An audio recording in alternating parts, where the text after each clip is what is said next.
access to the emergency broadcasting system. The broadcasters in your area monitor and cooperate with rebels stolen their message.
Oh, yo.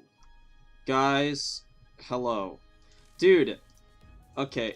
Oh, I almost forgot to mute my stream again. I was testing my audio again, and I almost so now there's not gonna be an echo for the first time in a while.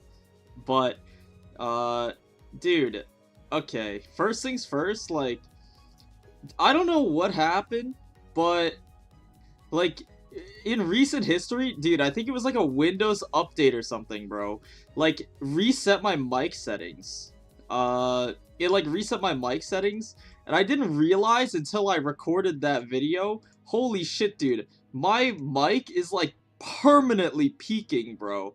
So I'm like been trying to balance my audio ever since. It's like pissing me off. Like, Jesus, bro. No one wanted to tell me? No one wanted to tell me that my mic was just permanently peaking, bro? Oh my god, how do you people watch this shit? How do you people watch this shit, bro? It's impossible to watch. So now I'm like rebalancing my audio. I'm still rebalancing it. I'm trying to monitor it. I think I have to lower it even more. I think we'll go, I'm at like 60 right now. Maybe we'll take it to a 50. We'll use our inside voices a little bit. Maybe. And then hopefully, like, the mic doesn't constantly just peak over and over. You know what, maybe we'll go down to, like, a 40? I'll go down to, like, a 45. Yeah, okay. You know what, that seems kind of better. Okay, you know, we'll go down to, like, a 40. I'll keep it at a 40, and then we'll see where we're at.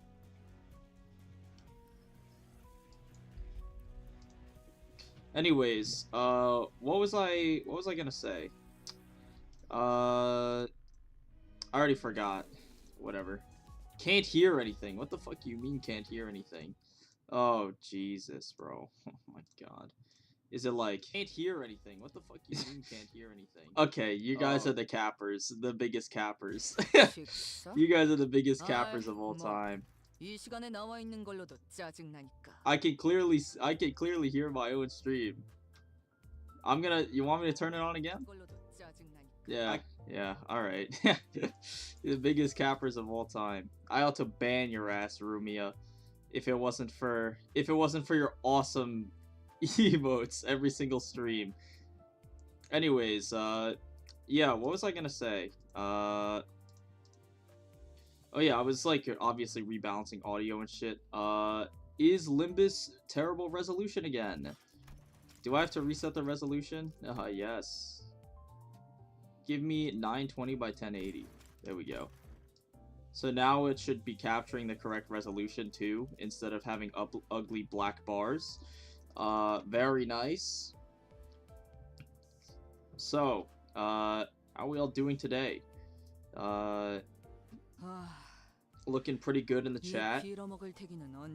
Spider friends. Oh my god, so that's what all the spiders are about, bro. And then this guy's just, this rabbit is going hard, bro. I love this little bunny guy. I love how my notification just didn't work. Dude, YouTube notifications are so ass, bro. Like, genuinely. Like, they either just don't work, or they work, like, it takes them, like, forever. Like, you know, I'm like, trying to spawn camp this channel, right? Like, I only have notifications on for like 3 different YouTube channels, or like a handful of them, and I'm like, you know, I want to know, because these channels don't have a consistent upload schedule or anything, but they upload like good videos. You know, I want to have in on some of those videos, and then sometimes the notifications happen like 2 days later. It's like so terrible, like they're so bad. I'm like, oh dude, this guy uploaded a new video. When was it uploaded? Fucking like 6 hours ago. Like, huh? 6 hours ago this video uploaded, you're giving the notification to me now. Like, huh? Makes no sense. I have a lot of homework and classwork to do, and one of them requires me to go outside and take pictures. It's so Jover. Yeah, dude. Going outside. GG, bro. Google demands a lot from its creators and users with these ads and rules, and they can't even make basic functions work. Yeah, dude, that's what happens when you have a monopoly. Like, you can just keep like doing subpar work, and people will just like keep using it because you're either like the major market share, for that niche, or you're just like a household name and you got grandfathered into the new generation. You know.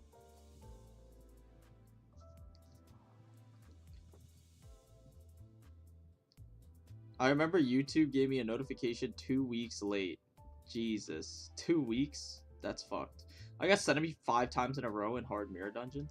Dude, Centipede shows up so often for me, it's actually crazy. It's actually crazy how often that enemy shows up nowadays. I feel like I've gotten like 4 times in a row as well. Like, it just happens all the time. At the same time, apparently running a site like YouTube's just bleeding money. Yeah, that's because YouTube exists. Like, that's just because YouTube exists. Like, no one's gonna use your fucking, like, Daily Motion, bro. No one's gonna use Daily Motion if YouTube exists. Like, that's why, like, you can't really start another, like, video share site, like, video hosting site, really, because YouTube exists. Like, that's the problem. That's the problem. My Formentis is the most common for me. That is lucky. That's unfortunate. Does YouTube even generate a profit? Bro, you would not imagine. What do you mean, does YouTube even generate a profit? Do you know how many, like, drooling Timmies on Cocomelon, like, how many ads they generate? Do you know how many ads, like, YouTube autoplay, like, autoplaying the 80th nursery rhyme of the night? You know how much money that generates? For, like, the billions of, like, little blacktop Andrew, like, you know, on the playground. Like, you know how many how many ads that generates? That's crazy.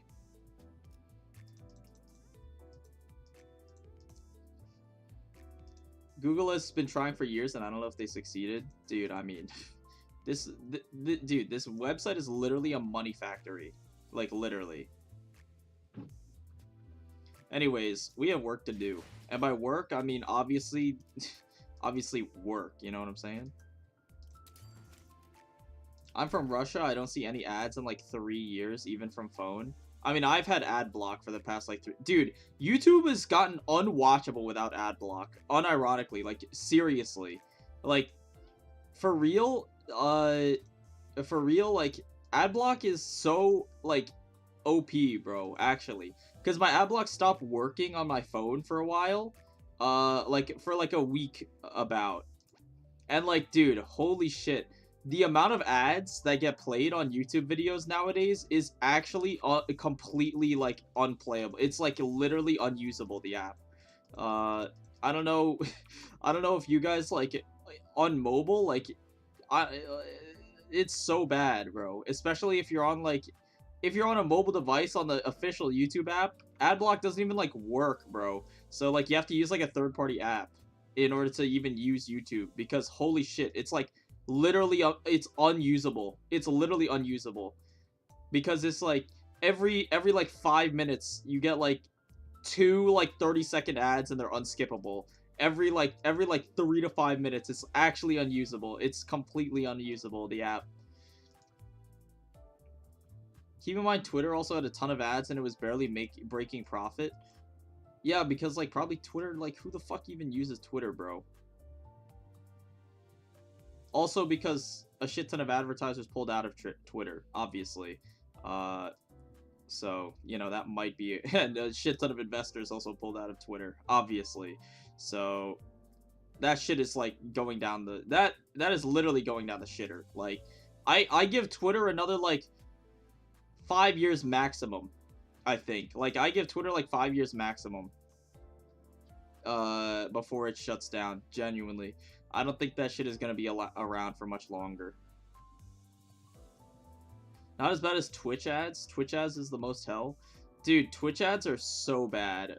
Nah, dude, Twitch ads are really bad. I don't use Twitch for that reason, because it's actually... like, I said the YouTube app was unusable. Holy fuck. The Twitch app is completely unusable. Dude, it's like 5, like, 30-second to 1 minute long ads in a row. Like, dude... And it's like every 5 minutes, bro. It's like a 50% ad ratio. It's like a 50% ad ratio. It's so bad. It's literally so bad. You're literally like, there's times when you're just watching more ads than you are stream.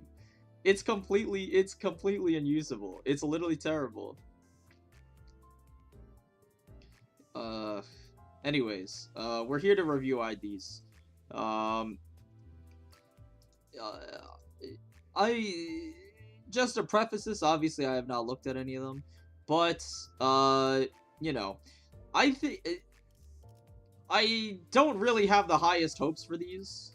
You know, I don't really have the highest hopes for these IDs just because they're Rupture. I keep getting comments about like, dude, I think you're underrating Rupture. I don't think I'm underrating Rupture. I think people are coping on Rupture. I think that's what I think. I don't think I'm underrating Rupture. I think I'm saying it like it is, and people think that I fucking think it's unusable. But like, dude, I'm not saying that it's completely unusable. Like every time, people always like strawman the shit out of me. Every time, dude. This happens all the time, bro. Every time I say something, people always strawman the shit out of me. For some reason. You know, whatever. But like, whenever I say like, man, I don't really like Rupture, it's kind of bad and very inflexible. You know, and people always go like, oh, but I don't think Rupture is completely unusable. I think you're wrong because you say, because you said Rupture is bad. I think that means that you think that Rupture is completely unusable, and you're wrong. And I'm like, that's clearly not what I said. But you know, it's just like, you know, clearly that's not what I said. I just said, you know, it's just not very good. It's just not very good. I mean, you can make it work. I'm not saying you can't make it work, but like, why would you? Like, that's what I'm saying. Like, why would you? That's like every time I say Rupture is bad, everyone's always like, well, I mean, you know, if you just have a full set of 7 sinners fully supporting Rupture, you know, you could use it. You could use it, and technically it would be pretty good in that situation. But I'm like, dude, what? Yeah, but why would you? Because all the Rupture IDs are just worse than normal IDs. Like, yeah, they're just worse, except for like 2 of them. It's like just Heathcliff. Like, are we counting Rabbit as a Rupture ID because his skill 3 inflicts Rupture? Like, and then it's like, okay, are we counting like Dawn as a Rupture ID because her skill 1 and skill 3 inflict Rupture? Like, clearly not. Surely. Like, surely we're not. Right? So like, dude, why the fuck doesn't like a Lobcore Faust inflict? Yeah, like, are we counting Lobcore Faust as Rupture because her skill 1? Like, no. Clearly not. But I would rather be using these IDs like as normal IDs rather than trying to take them out for a Rupture comp. Anyways, this better have like insane numbers. Like, this needs to have like insane numbers in order for it to be good. So, you know. Do you have boxes for Dawn? What? Sonk Dawn? I mean, I could dispense it. I have like some boxes. 955. That's like not that many because I keep spending them, but I could dispense her. I just don't feel like it because I'm going to be using W Dawn anyway, so I don't really see a point. I'd rather just save it for like up ties and stuff, right? Like, I'd rather save it for like up ties and thread spinning. Like, I'd rather save the boxes for like what's it called, like Teledon tier 4, stuff like that. I don't know if I want to uptime my fluid sack to tier 4 yet, because again, it makes Gripper Sinclair harder to use. Like, normally 15 sanity is enough, right? Like, normally 15 sanity on all allies is enough. So I'd rather just keep it at tier 3, I think, for now. So I'm not gonna do that. And you know, like other random bullshit probably. Some boxes, a few boxes. 955, like around the 1,000 mark is not that many, to be honest. It's like, I mean, it's not a little bit. It's not like I'm poor, like I'm scraping, like, you know, paycheck to paycheck over here, but it's not like an absurd amount. Like, this is literally like I leak enkephalin for like 8 hours a day, and then like I do my mirror dungeon once a week. Like that's literally like this is how many boxes I have. Like I leak enkephalin like 6 to 8 boxes, and then I do my mirror dungeon once a week. Like this is like just your due diligence. Obviously, if you don't have the battle pass, it's probably like you probably have like maybe a third ish, right, of this, so it would be like around 300 to 400. So that's fine. 300 to 400, that's enough for 2 IDs. Obviously, you would rather have more. I'm not saying that you wouldn't, but I'm just saying it's not a crazy amount or anything. See, like, Rumia's 1.8k this literally double the amount I have. You're not jumping on Rumia for having 1.8k boxes, huh? That's weird. And then there's, like, all these, like, freaking weirdos who all have, like, battle pass level, like, 500. Dude, I'm like, you know, fairly progressed on the battle pass, but, like, dude, I've seen people with, like, fucking battle pass, like, 500 to literally, like, 999, like, literally. They have over 1,000 battle pass level. Like clearly I'm not you know, clearly I'm not the issue here, boys. I literally just do my hard mirror dungeon once a week and that's it. You know, there's people out here grinding mirror dungeon, literally like they have 0 life. They have 0 life, they just sit there grind mirror dungeon. I've seen 3,000. Yeah, exactly, bro. Exactly. How you gonna call me rich? I'm literally average. This is like the average person.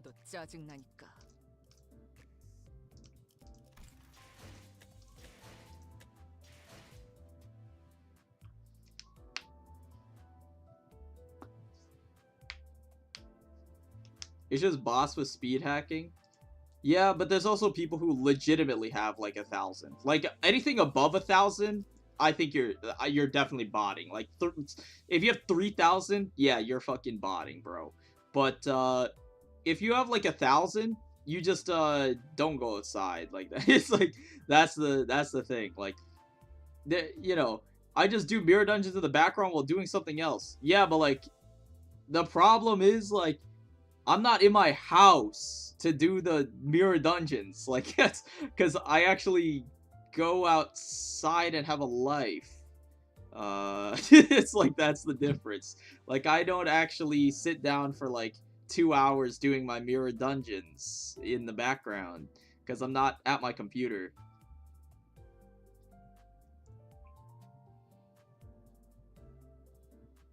You know, it's a shame that there won't be a 3-star Faust ID that's better than Lob Remnant.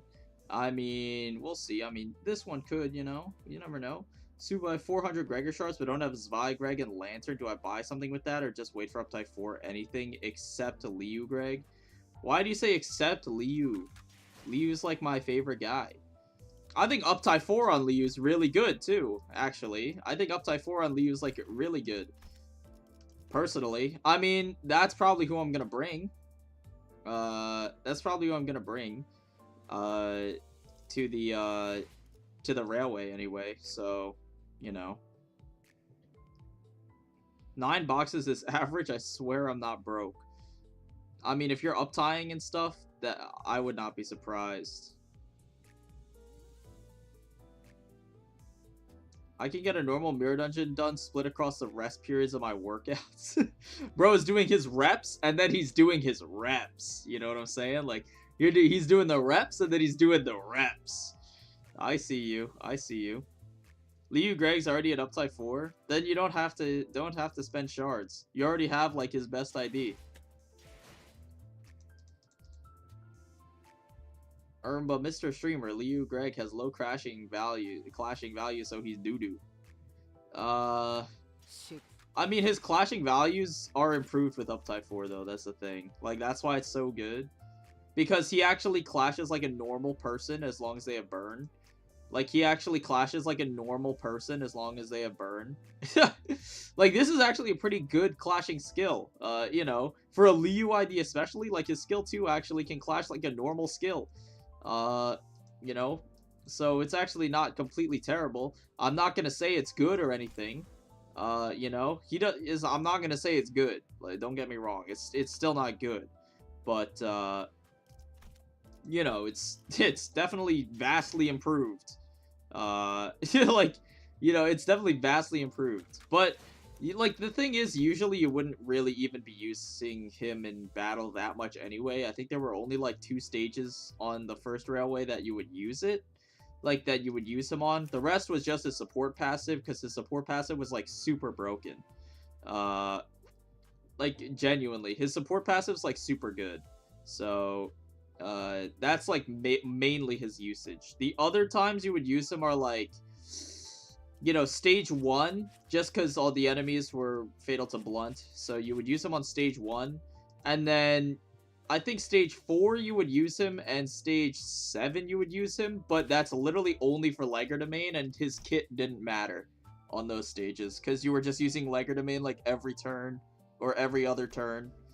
So it really did not matter.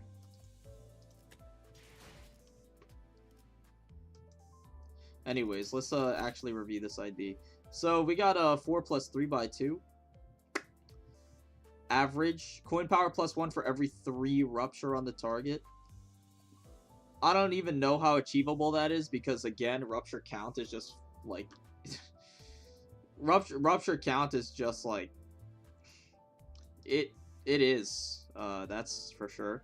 Fatal to blunt, I just realized again. Fatal to blunt. Classic. 4 to 7 speed, so comfortably above average.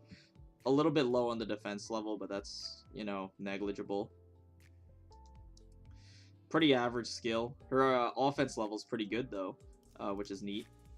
Dissect target. Clashes for 16. Coin power plus 1 for every 6 rupture on the target. Dude, that is just like...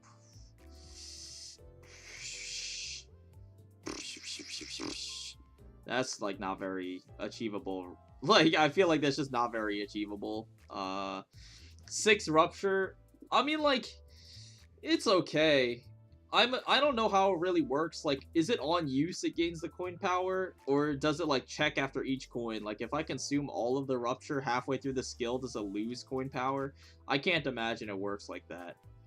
I just imagine, like, as soon as combat's initiated, it checks if they have 6 rupture, and then, you know, it does it.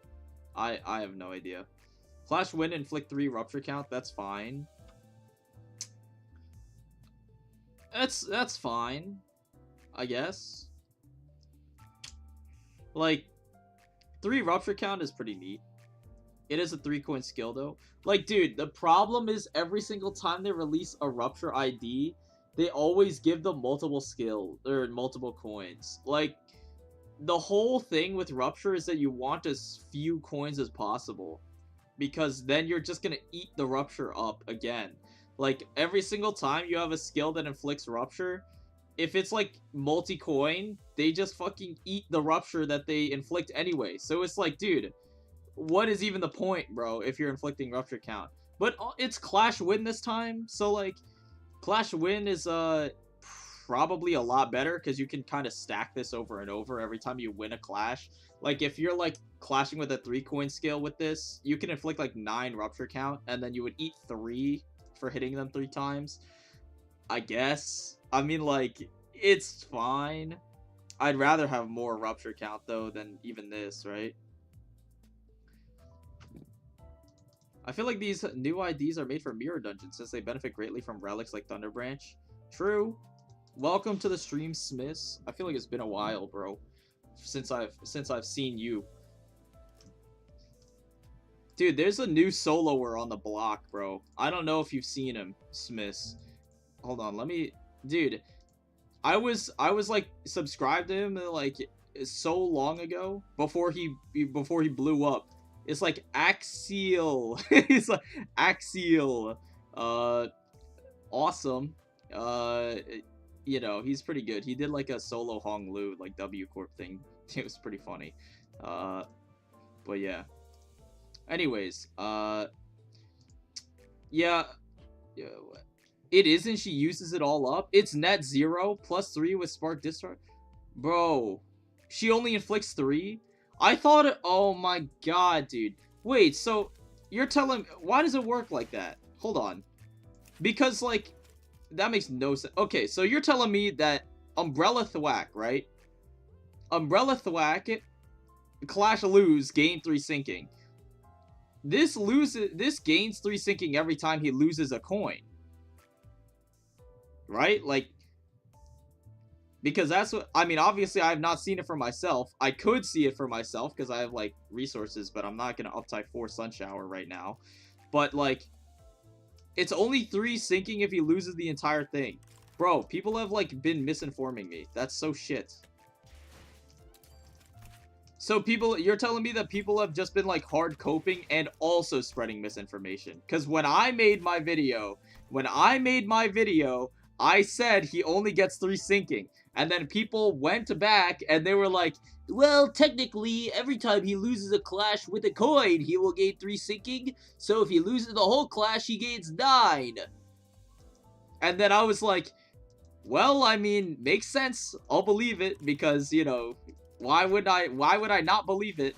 But it seems like you're coping. And I always kept that nugget of knowledge in the back of my head. But I'm not gonna uptie him for myself and find out because it's just such a waste. So now that we know, this skill sucks ass, bro. This skill is terrible because you inflict 3 rupture count and then you just eat it. So what is the point? This skill is so shit. I mean, it's not bad, actually. It clashes for a good amount. 12 is a pretty good amount, honestly. Or not 12, 16. 16 is a good amount. Good offense level. And it actually does, like, decent damage. Coin power, probably not happening. But, like, dude, I thought it was actually going to be usable. Dude, it just is. Use AEDD, it turns into a +3. Yeah, but, like, at that point, you're using Gregor, like, in battle, dude. And you're, like, bringing, like, Rosespan or Gregor. Like, you're already taking an L. Like, it's just, you're already taking an L. Anyways, profiling. Oh, yeah, not racially motivated, surely. What is this? 4 by 3 plus 5? So it's like, dude, why does that look green to me? Is it just me, or does the 4 look like yellow?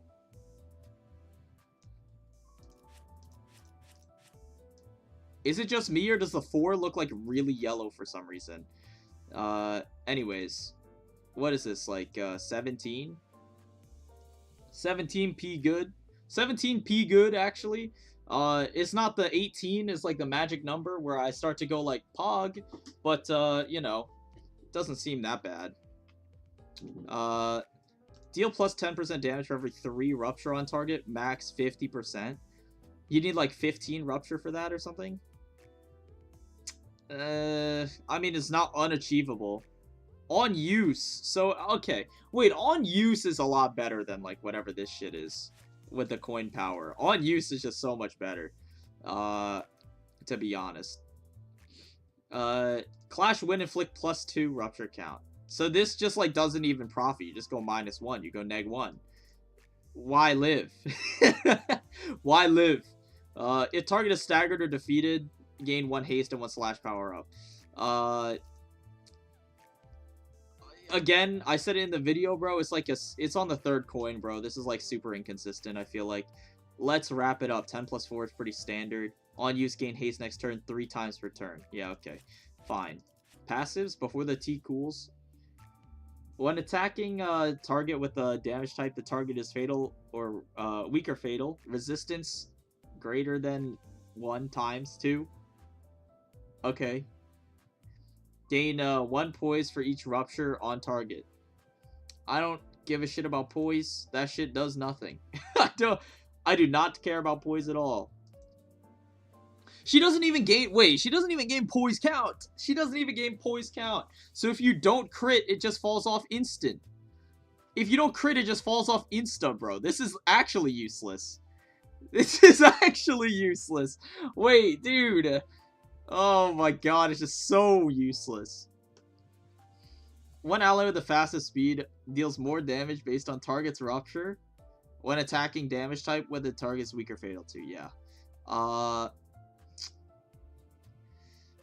That is a very small number. 15%. That is such a small number. I thought it would be like 50% or something. Like, I thought it would be like generically you could splash it maybe and it would be useful. 15%, bro? I think Project Moon misheard me. Like, I said 50, like 50, like 50, guys, not 15. Deal further increased damage, max 5%? Dude, this is so ass. This is so useless. Oh my god, that's bad. Like, the thing is, it's so bad. It's not even just bad because of the numerical value. It's also bad because, like, in order to make it work, you need to have, like, her on the bench in a Rupture team. Like, you need to have a Rupture team, but you bench her. And she's, like, probably one of the best Rupture IDs in the game. Like, genuinely, probably, like, top 3 Rupture IDs in the game. And you have to bench her in order to get this. So it's, like, just so bad. Like, it's just double bad. I'm gonna lower my mic sensitivity again, bro. Because apparently I'm still peaking it. My natural volume of my voice is just very loud, so... And my mic is dog shit. I'm working on getting a new mic, trust me, because my mic is literally terrible, and I understand. But for now, we're just gonna have to make do, bro. I'm lowering it to 30 instead, and I'm also gonna lower it like on stream, you know, maybe. We'll lower it a little more over here as well, maybe. There we go. That might be better. Dude, I feel like this... I feel like this ID sucks. The only thing she has is, like, clashing. Her clashing is good, but not great. Like, LobCorp does better just because her peak clashing is better. There's no way. I'm increasing my volume a little bit again, maybe. I feel like now I'm a little too quiet. Or maybe the game is too loud. Yeah, maybe the game is too loud. I'll lower back down. We'll see how this works. But, like, dude, like, I don't know, dude. She just seems like usable, but not great. I thought she would be generically good. I thought she would be generically useful. She's not very generically useful, which is unfortunate, because that's like what I was mostly excited about. I was like, okay, she has a lot of coins, and Rupture is just true damage in a vacuum, so you don't need Rupture synergy in order to make Rupture really work. It just kind of has inherent value. It's not like,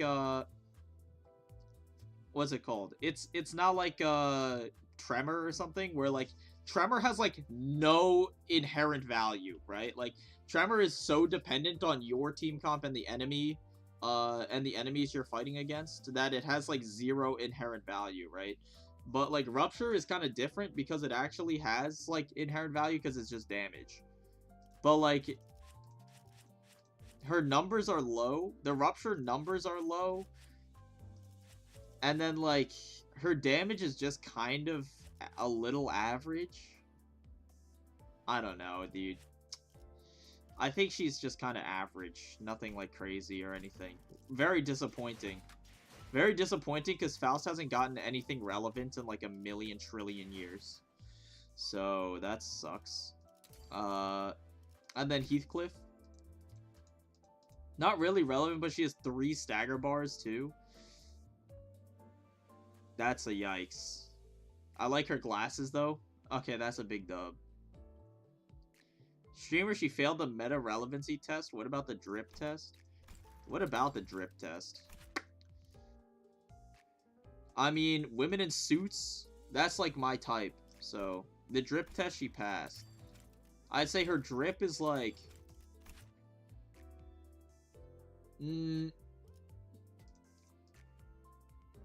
I think the drip is like... Dude, the jacket is really nice. The jacket looks really good. I like the collar, actually, where it's like brown and green on the outside, and then the little collar flare, and then she's got the pin. The drip, out of 10, I'd say like probably like an 8. I like that. I like the drip. But I think it has more to do with the 7-section uniform more than her personal drip, because they all like wear the same thing anyway. Anyways, intuition. 3 plus 4 by 2.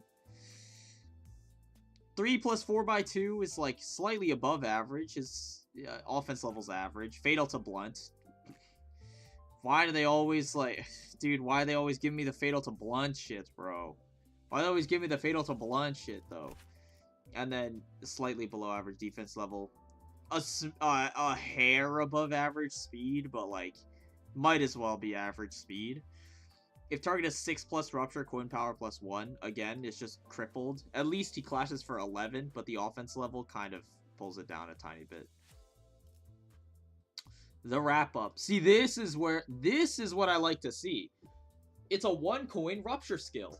Look at that. Look at that. It's a 1-coin Rupture skill. Dude, that's awesome. 1-coin Rupture skill is like, you know, pretty much what we want to see. And it clashes for 16, which is good. This is why I like 1-coin skills. They're consistent and everything. Clash win, inflict 1 Rupture count. On hit, inflict 2 Rupture count. See, like, this is what Rupture needs. You can actually profit. You can actually profit with this. You know, it goes +2 on Rupture count if you win a clash with this. And you probably would actually win a clash because it has good numbers. And it's a single coin skill, so it clashes very consistently. So I mean, nothing to say about this. This skill seems pretty good. Defense level down next turn is also very strong. So, you know, this is like a model skill, bro. You should give this to like every Rupture ID. Like, this is a model skill.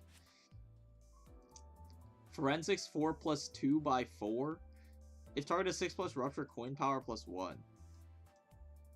I'm in a clash for 12, right? Baseline. Not very good. But it goes up to 15, which is like... Wait, right? 12 to... No, 12 to like 16. It goes up to 16. Which is good. 16, again, it's like the same thing as this. But with a 4-coin skill, it's like...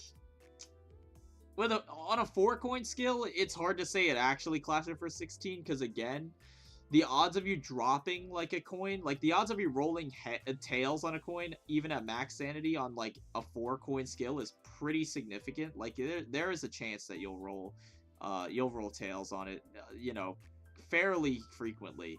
So it rolls like around 12 to 16 on paper, which is like fine, but not great.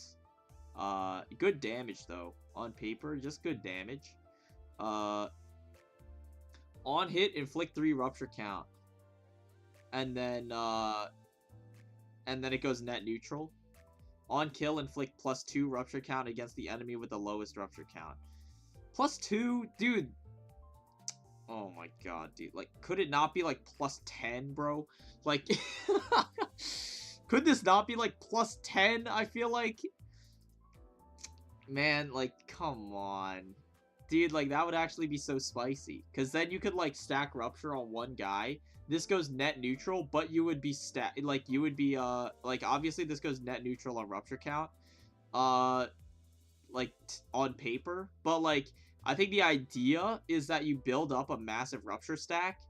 You know, you build up a massive Rupture stack, and then his skill 3 like goes net neutral on Rupture, so you just hit them on the Rupture stack like over and over again for like 50 damage or something, like, you know, and then the idea is you just transfer the Rupture to another guy.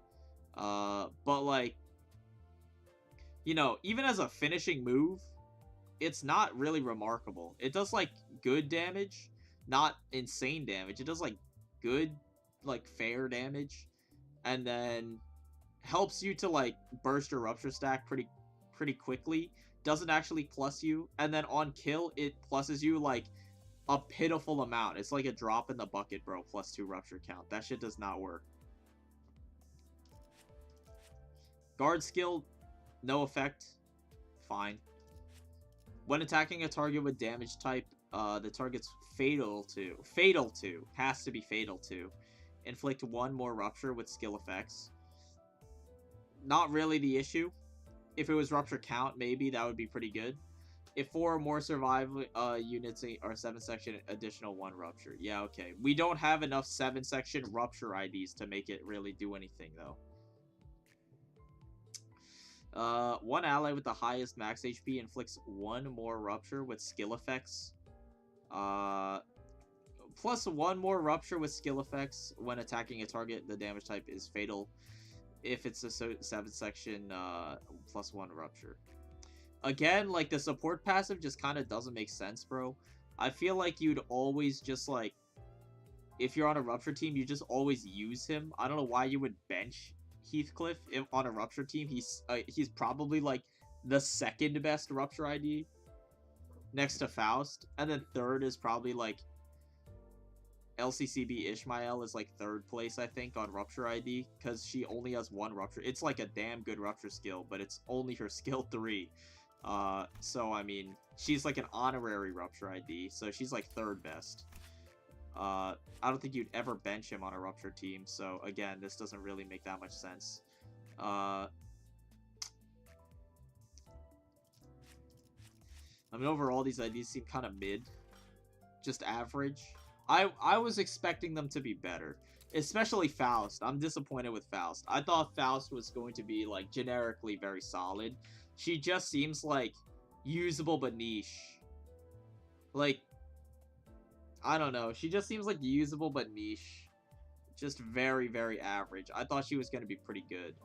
I thought she was at least going to be better than LobCorp. Because her coin counts were so promising. Her coin counts were so promising to be better. She doesn't even clash for 18. Like 7 section Faust doesn't even clash for 18. LobCorp clashes for like fucking like 20 plus. Which is like really sad. Like very, very, very sad. Faust ID is only disappointing because she has very stacked IDs already. Yeah, but like she has stacked IDs, but they're all niche. Like Gripper is niche. W Corp is less niche, but it's still kind of niche. She's not like completely. She's generically usable, but she requires more support than say like W Don or W Ryoshu, right? Like you need to run her in like a charge team in order to make her useful. Otherwise, she's kind of below average. And then you know LobCorp Faust is like her best generalist. What do you mean Nishi has Fluid Sack anyway? Yeah, but that's I'm not talking about Fluid Sack. I'm talking about IDs, bro. I know, obviously I know she has Fluid Sack. You don't need to remind me. But I'm saying IDs. I'm saying IDs wise. Faust in general is not niche, but her IDs are kind of boring because the only really generically usable one is LobCorp. Like that's the only one that fits comfortably into like every team. W Corp is niche because she can only fit in like a charge team with extra support, pretty much. Because on her own she can't really. She's not as self-sufficient as like W Don is, and then like Gripper is just only really useful in calculated setups. Otherwise, you're not really making full use out of her debuff, and the rest of her skills are lackluster at best. So it's like, you know, whatever. She has insanely high clashing power, skill 3 on LobCorp. What do you mean? What do you mean, what do I mean? That's what I'm saying. It's like her only generically good ID. What? Why, yeah, I know. That's what I'm saying. There's very serviceable skill 2. Yeah, I agree. That's what I said. I am agreeing with you. That is what I said. LobCorp Remnant is a good ID. It's her best generic ID. It's like... Talking to the Quem dude? Oh, well, okay. You should probably ping him, bro. You should probably ping him in the chat so I know. Because it's just very confusing. I use 7 section and hard mirror dungeon. They're manageable, but they're struggling without ego because damage is low. I mean, I don't think the damage is low. It's just the coin power. Right? Like, it's just the coin power. Their damage seems okay, to be honest. Like, it seems pretty average. You know, I'd even say like 7 section Heathcliff for a 2-star, his damage is good. For a 2-star, especially his skill 1 and skill 3 are actually pretty good in terms of damage. It's just like he has better options for damage. Like he just has better damage options than that just generically. I'm disappointed in 7 section Faust, to be honest. I think I'm disappointed.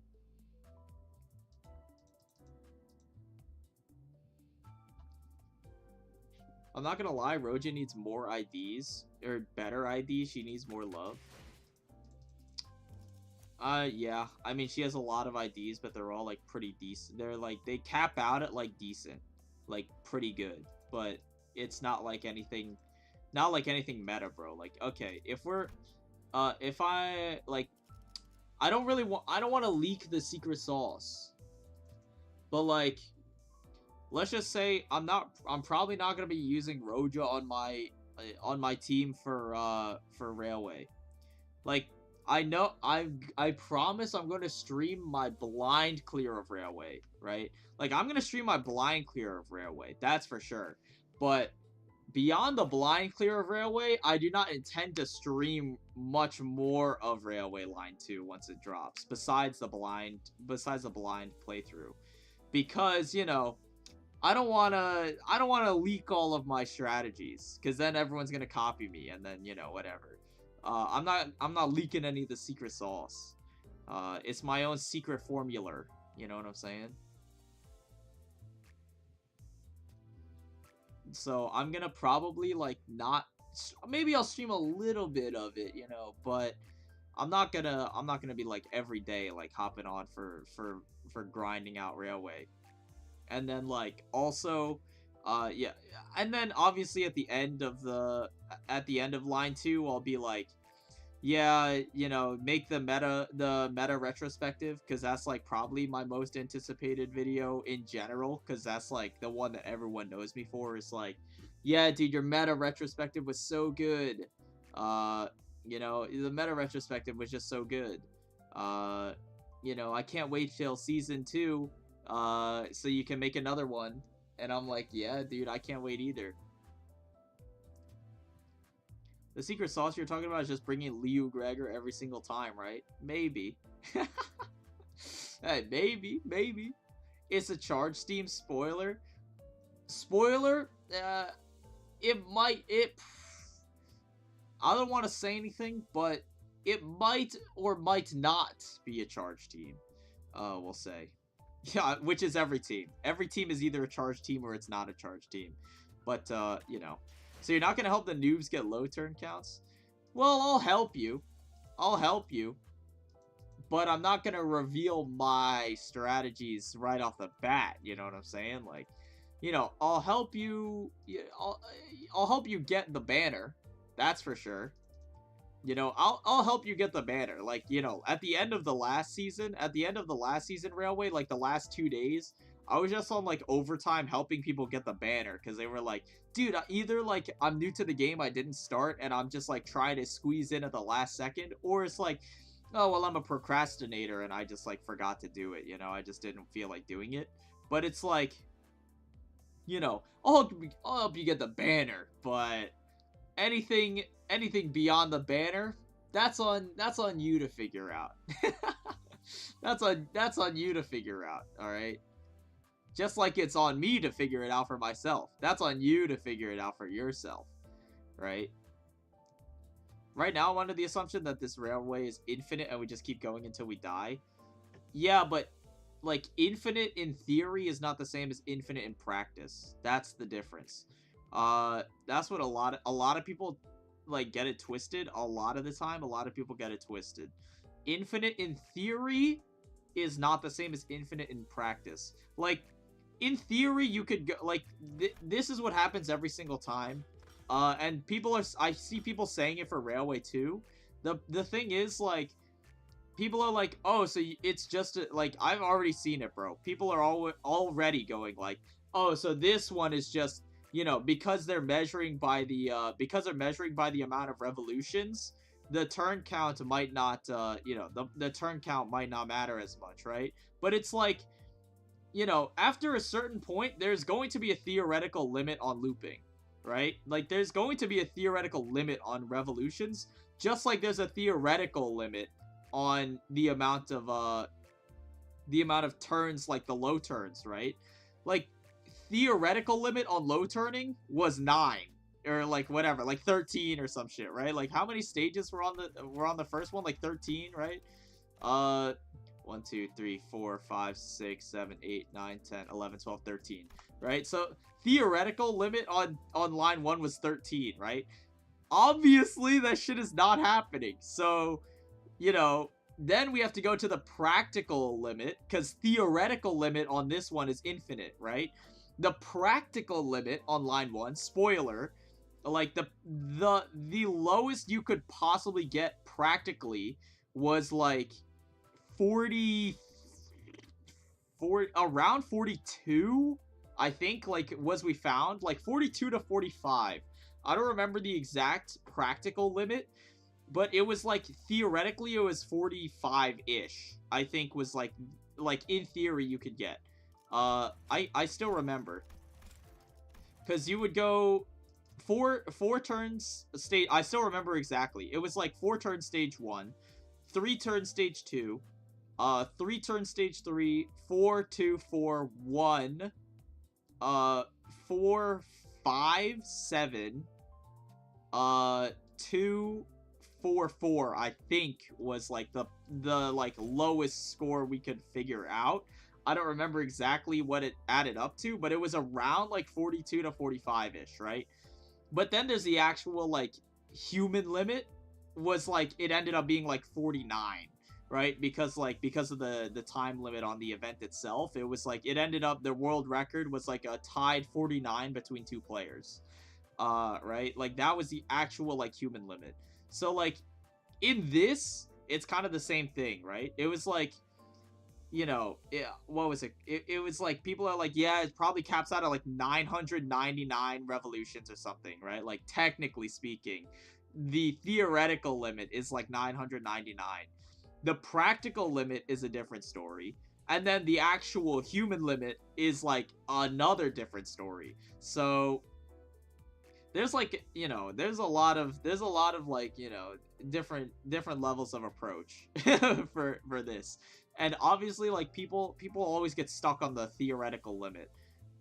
So they're like, oh well, it's just like, you know, whoever can stay in there the longest and just keep grinding out revolutions over and over every single day, you know, will be the highest. You know, I've already seen people saying that. It's like, so if I just get in day 1 and just grind it out permanently every single day until I get 999 revolutions, and I'll be the world record holder, huh? Like, okay, I mean, yeah, but it's just not gonna happen. Like, you're just not gonna be able to hit 999. Like, because it's just, in reality, I highly, highly doubt it's going to be possible. Like, I highly doubt that past, like, I give it, like, absolute maximum estimation is, like, 30, bro. There's just literally zero way. There's, like, zero way that they go, like, above, like, 30-ish, estimation, you know, plus or minus 10, I'll say, like, you know, maybe, like, 50, but I doubt it'll be 50, bro. Is like the theoretical, like the practical limit. And then the human limit, I'll probably say around like 25 or something. Like, we'll see. It depends on how crazy the buffs get and how crazy the person's buffs get. Like, how crazy the enemy buffs get and how crazy the human buffs get. We'll see. But past a certain point, like, let's say after every revolution, the enemies get like +1 offense level or something, right? Like +1 offense level, we'll say. After 20 revolutions, that's +20 offense level. +20 offense level, your enemies are clashing for like how much? Well, that's like 6 clash power, like 7 clash power or some shit. Like, dude, that's like not winnable at that point. Like, it's just like so not winnable. It's so doomed. Past like 20 to 30, right? Like +30 offense level, the enemies are clashing +10 on you. Like, dude, GG, bro. Like, it's actually so impossible. I doubt the player buffs will scale with the enemy buffs, because otherwise then it really is an endurance race. But like, you know, past like a certain point, it's literally not possible to win. And remember, your score only gets logged once you kill the final boss. And I'm assuming it's like Risk of Rain, where the final boss scales with the amount of stages you do, like the amount of revolutions you do.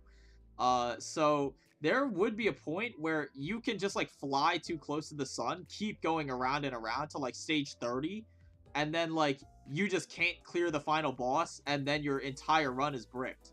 Because I don't think you can go backwards in revolutions. I think you can go backwards within 1 revolution. But I don't think, like, you know, if you're on Revolution 25 and you're like, oh shit, my run is dead, I don't think you can go back to Revolution 24. That's the thing. Like, that's what I think. Like, and that's, like, you know, a layer of decision making in itself, where it's like, you know, do I want to bail out? You know, do I want to bail out? I could theoretically keep going, but do I want to bail out because I'm afraid that my run will literally be dead and I can't go further, right? So, you know, there's like that. I think that would probably be the hardest part of the railway, is knowing, like, having the decision-making ability to figure out where you're supposed to bail out before you just waste like a week of your time doing railway just to find out you can't clear the final boss. You know, so like that would really suck, obviously. So I think that's, like, you know, do I want to bail out early and know that I can log my final score, or do I want to just keep going and then bet on later, you know, my future self? It's a problem for my future self. You'll just have to figure out how to clear the final boss with plus 20 offense level, right? Like, like, you know, we'll see. Risk of rain dilemma: one shot or be one shotted? My religion is one shot protection. Yeah, kind of. It doesn't help that you can't get multiple skill slots either. Well, yeah, obviously. Dude, I will say it till I die, bro. I am against the removal of skill slot gain. I think, like I said in the video, bro, it does not add fun to the game. It does not add fun to the game. Like, removing skill slots does not make the game more fun for anyone. The people who want to bring 7 people are still welcome. Like, let's say skill slot, like, bonus skill slots are still in the game, right? People who want to bring 7 people can bring 7 people, and it does not impact them at all. But the people who don't want to bring 7 people, let's say you're doing a gimmick run or a solo run, or trying to do optimized runs, right? And the optimal team comp is not 7 people, right? Those people all of a sudden have a niche in gameplay, right? They all of a sudden have new gameplay to experiment with, because they have the skill slot mechanic. Removing that mechanic removes the fun from all of those people, while on the other hand not adding any new fun for the people who were bringing 7, right? Like, it does not add fun for the people who do bring 7. It just removes fun from the people who don't. And that's the problem. It does not make the game any more fun. It just makes the game less fun. That's what I'm saying. Like, if it were me, I would have kept the skill slots in, but given buffs based on the amount of people you bring, right? So, like, if you want to bring 7 people, you would get, like, maybe a buff or something, right? Like, the way that you would do it is, like, incentivize people to bring more people, right? Like, incentivize someone to bring, like, you know, if you have like the 3 R Corp IDs, you get a charge bonus or something, right? Like, if you bring 3 R Corp IDs, your R Corp IDs get +1 charge bonus or something, right? So, like, you know, you're incentivized to bring more charge people, but it does not completely invalidate people who just want to go solo Ishmael so that they could do Mind Whip on 0 charge and not hit their teammates, right? Like, you know, so it adds fun. Like, that adds fun without removing it from the people who want to do solo reindeer for whatever reason, right? But it will add a layer of fun to the people who like doing just R-Corp runs, right? Like, people just want to do R-Corp. Oh, well, we'll add a little bit of fun there by giving them a new mechanic to play around. Or the people who want to do, like, full team of 7 people, right? You're a casual, you just like bringing 7 people. Well, you can bring all the R-Corp IDs and have a little bonus on your team with your other 4 people, right? And that would be, like, a more elegant way to solve the issue of people doing, like, quote-unquote cheese, you know, like low center cheese, like 1 center cheese strategy, right? It would disincentivize that level of gameplay without removing it, right? Like, because I am against completely removing it, because that's like, it does not actually make the game more fun. You know, that's my opinion. Base Mercel solo with 10 protection is impossible. Yeah, like, dude, like, Sunshower Heathcliff with 10 protection is impossible. GG, bro. Or 5 protection or whatever. Like, GG, bro. It's impossible. I mean, there's definitely gonna be people who will figure out how to do it. Because, like, dude, Sunshower Heathcliff, I am convinced that there will be someone who figures out a method to use him solo because he's just that self-sufficient, right? Like, 5 protection every turn, he's bulky, and AEDD gives him sustain. There will be people who figure out how to do solos with him. I'm convinced. But, like, it's just gonna be so much less fun to do than it otherwise would be. Because you can only do 1 action per turn with him. It's just so shit. Like, there's just literally no way to, like, reasonably do it. It's just so unfun. Soloing was only optimal for, like, 3 fights, and 2 of them were only because the enemies couldn't outroll the dodge. Soloing was not optimal for any fights. None of the optimal strategies were solo. There were good strategies that were solo. Like, there were good competitive strategies that were solo. Like, especially with skill cycling. After the skill cycling patch, solos became a lot less optimal. They were still kind of usable, but they became a lot less optimal. But solo strategies were never truly optimal. One, because, like, it also is, like, a time thing, where it's, like, the event was still young, so we didn't know the optimal strategies. And 2, because skill cycling was in the game. So, you know, as players get more experience, they're gonna figure out that solos are not, like, optimal. And then, you know, other factors like that. Not even Dawn against Robot? No, not even Dawn against Robot. Again, it was a good strategy, but solo Dawn against Robot, I think, capped out. Robot is this stage, by the way. It's stage 6. The optimal strategy would get you 4 turns. The theoretical limit on stage 6 was 4 turns. That is the optimal strategy. Like, the literal earliest you could humanly kill it was on turn 4. Solo Dawn could only ever get it on, like, turn 5 or 6. Turn 6 was consistent. I think maybe turn 5 existed. I would not doubt that it existed, but it was not humanly possible for her to get a kill on turn 4. So, Solo Dawn on Robot was not the optimal strategy. There was no way it could have been the optimal strategy. I'm trying to figure out, like, what was the last run I did Solo Dawn on, anyway. That was, like, a 9 turn. That was, like, a 9 turn. This was, like, a 6 turn. Yeah, I think that was the 75, I think, was the last time I did Solo Dawn. It's either the 75 or the 88, I think, was the last time I did Solo Dawn. Both of them are on 6 turns, right? 6 turns, I think, was like... 6 turns was like the human limit for Dawn versus Robot. Like, 6 turns was about as good as you could really do. You could get, like, 5 turns, but it was, like, a theoretical 5 turn. Like, you would need, like, insanely good RNG to get 5 on Solo Dawn. And there was also other solo strategies, like Solo K-Corp on, Solo, Kurakumo on K-Corp was also, like, a good solo strategy. I don't remember again. I think it was the 97 that I did a solo on K-Corp. You could get 9 turns on K-Corp with Solo Honglu.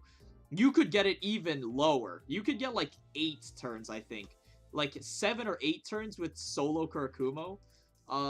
If you had, like, perfect RNG, basically. Like, almost perfect RNG. But, like, you could never get it to, like, 6 turns. There's even strategies that get this to 5 turns with perfect RNG. The theoretical limit was 5.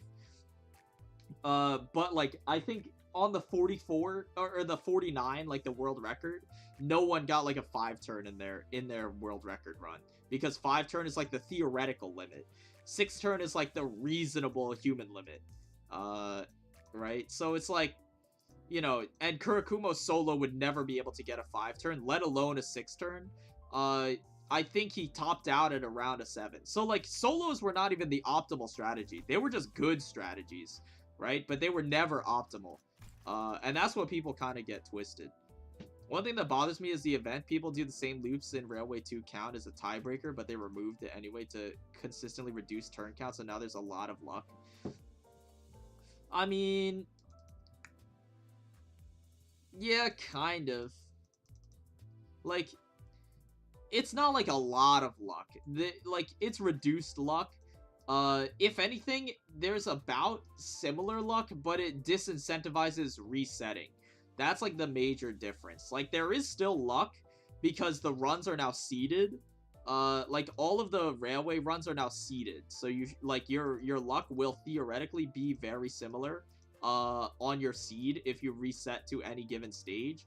But like, you know, there's still gonna be like resetting for seeds on railway, but like it disincentivizes resetting for seeds because it just will take fucking forever, bro.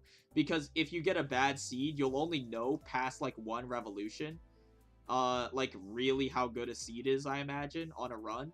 And like, dude, resetting an entire revolution every single time just to get started on a run that could take like 20 revolutions is just not in the stars, bro.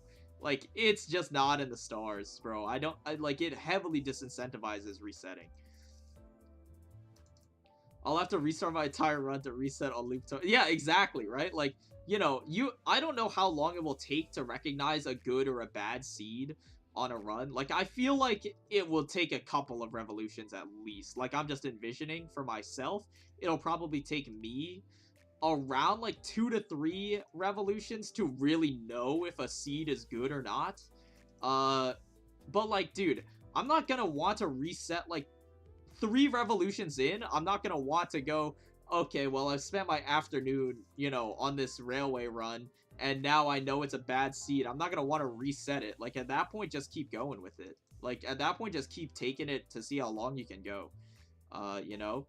And you don't even know if the seed is good until you played it all out. Like, that's another thing, bro. How do you know the seed is not going to get better? Like, if you're on, like, loop 3, right? You're on revolution 3. You're like, okay, this seed is not looking good. How do you know that at revolution 15 it doesn't get like turbo cracked RNG? Like, how do you know? Like, the only way to know is by keep playing it. So it's like, I don't think resetting is going to be that big of a strategy. It will exist, but I don't think it'll be that big because there's really no way to know until you've played it out already, and at that point, just fucking like, just see the run through at that point, right? So, you know, it doesn't really matter. Like, you're on loop 10, but your turn count is bad, so you have to go all the way to loop 1. Okay, but like, dude, if your turn count is bad, that's a skill issue. That's literally the same thing as before, bro. Like, okay, like, dude, that's exactly the same thing as before, bro. Like, okay, yeah, you're on loop 10, but your turn count is bad, bro. Same thing. You're on like a stage 10, and your turn count is bad, so you have to reset. It's like the same thing, bro. It doesn't matter. I don't care. Like, I don't care if the turn count is bad. It will matter in the case of a tiebreaker, but we'll just have to see what the theoretical limit is first before we consider anything about turn count. Like, I am not worried at all about turn count. I'm worried more so about like the theoretical limit on revolutions, because that's the thing that's measured first. First and foremost, it's the amount of loops that you do. If you're tied on loops, then it goes to turn count. But we'll have to see what the theoretical limit on loops is first before we even consider turn count as a factor. What else? Oh, dude, one other thing I wanted to mention that people like, one thing I wanted to mention that people always get twisted, especially in my comment section too. Like, people in my comment section, obviously, I clown on them all the time because, like, oh my god, I just messed with the resolution of the screen. Now I have to reset it. Come on. Let's go, please, 1980. Yeah, there we go. But dude, I obviously, like, poke fun at my comment section all the time. But, like, I was surprised to see, genuinely, that, that people in my, like, latest video, I was surprised to see that there were people who actually, who actually were like, I'm glad that they removed solos. Like, I'm glad that they removed what's it called? I'm glad that they removed skill slot gain. And there were like genuinely people who were saying that. And like, I feel like I did a good job of explaining why I'm against it, just because, you know, it makes no sense. Like, I don't know, like, why would you even be for that change? If you're, like, it doesn't really affect you at all. It doesn't really affect you at all, because if you weren't doing solos, like, if you were just playing 7 people, or 5 people, I guess, if you were just playing 5 people, then it doesn't affect you at all, the change. It only makes the experience worse for other people. So I don't know why people are like, yeah, I'm glad they removed it. Like, huh? But, I think that this just kind of, like, comes from, and, like, dude, this is, just something that happens in the, like, speedrunning community especially. I'm not gonna say, like, I'm not gonna say that it's, like, speedrunning, but it's, like, kind of speedrunning, right? Like, this is the equivalent of speedrunning. Obviously, it takes forever, compared to, like, a speed run traditionally, but low turning is, like, this game's speed running, right? So I'm just gonna say speed running. In speedrunning in general, I feel like there's this crazy misconception about speedrunners, like, people who speedrun games. And, like, this also happens to people who cheese, right? Where it's, like, you know, soloing, right? Soloing content too in this game is like cheesing, right? People always say, like, man, I hate speedrunners because they break the game open. Like, they must hate the game if they break it, like, so much, right? And they don't like the speedrunners because they always break the game and they play it unintended, right? And, like, playing the game unintended is frowned upon, because it's like, well, you know, you're insulting the developers by abusing all of these systems, right? Like, especially with, like, skill cycling before, right? There were the elitists who were like, well, you're just cheesing by using defense skill cycling, which, you know, is true to an extent, but, like, I feel like there's a misconception about people who do that. The people who speedrun, not the people who say that they don't like speedrunners, but the people who do speedrun. Because everyone who thinks that the speedrunners, like, well, they must hate the developers, or they must hate the game, right? Because, like, you're just, you know, breaking the game or something, right? You know, like, people who do solos, you know, I don't like people who do solos because they're breaking the game in a way that developers were not intending. And that's lame, you know, that's lame. They must hate the game and they must hate the developers because they're playing the game unintended on purpose, right? But, like, could not be further from the truth, like, in speedrunning and cheesing and stuff, right? Like, especially with speedrunning. This happens a lot with speedrunning, where speedrunners get a lot of flack for playing the game unintended, like, especially if it's, like, an any percent speedrun, and they abuse glitches, like, you know, like, clipping through walls and stuff, right, to skip portions of the game. Like, I don't know, like, see, like, the Portal speedrun or something, like, for more information. Like, you know, but, like, you know, the glitched speedruns, people are always like, you know, I don't like glitched speedruns because they always play the game less than intended, and the speedrunners clearly do not like the game if they're skipping most of it with glitches, right? Like, that's cheating, and they're cheaters, right?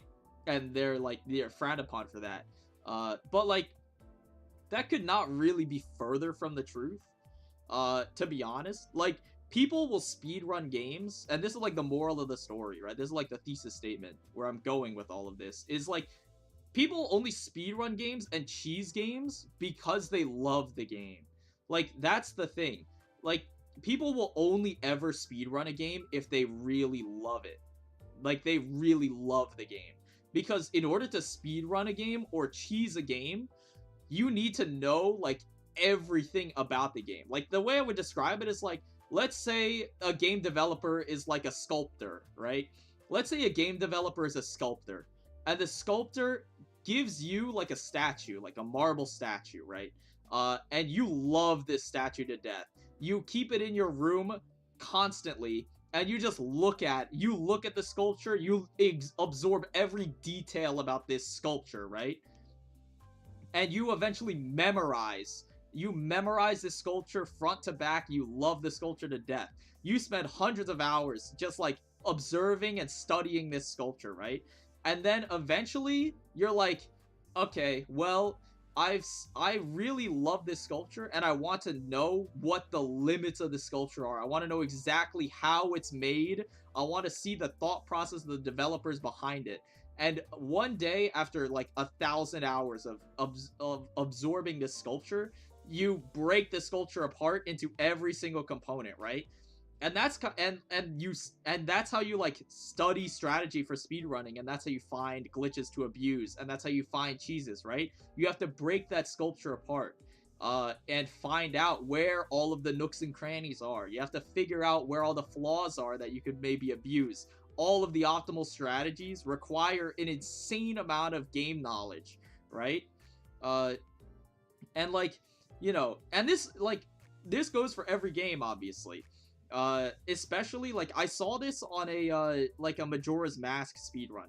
Like people always like, for some reason there's always a crowd on like Majora's Mask speedrun that are like, you know, I don't like the fact that they can speedrun it. Like, this game was my childhood, and seeing it broken apart like this breaks my heart.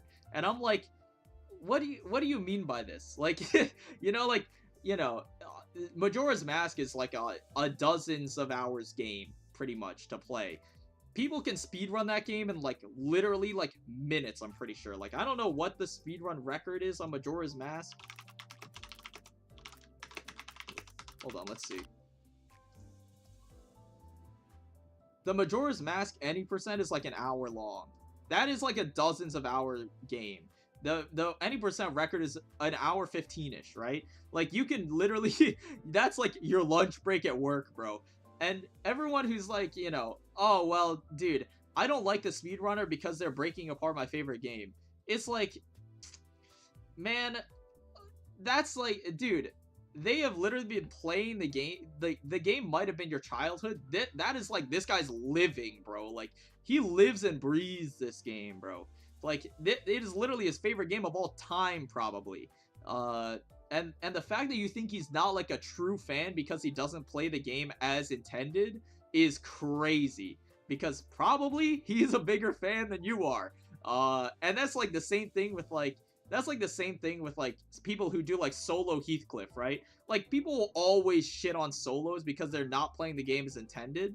You know, solo Sunshower Heathcliff. It's like, you know, me when I'm struggling on solo Sunshower Heathcliff. You know, I'm struggling with a full team and this motherfucker just comes in with solo Sunshower. You know, what the hell, man?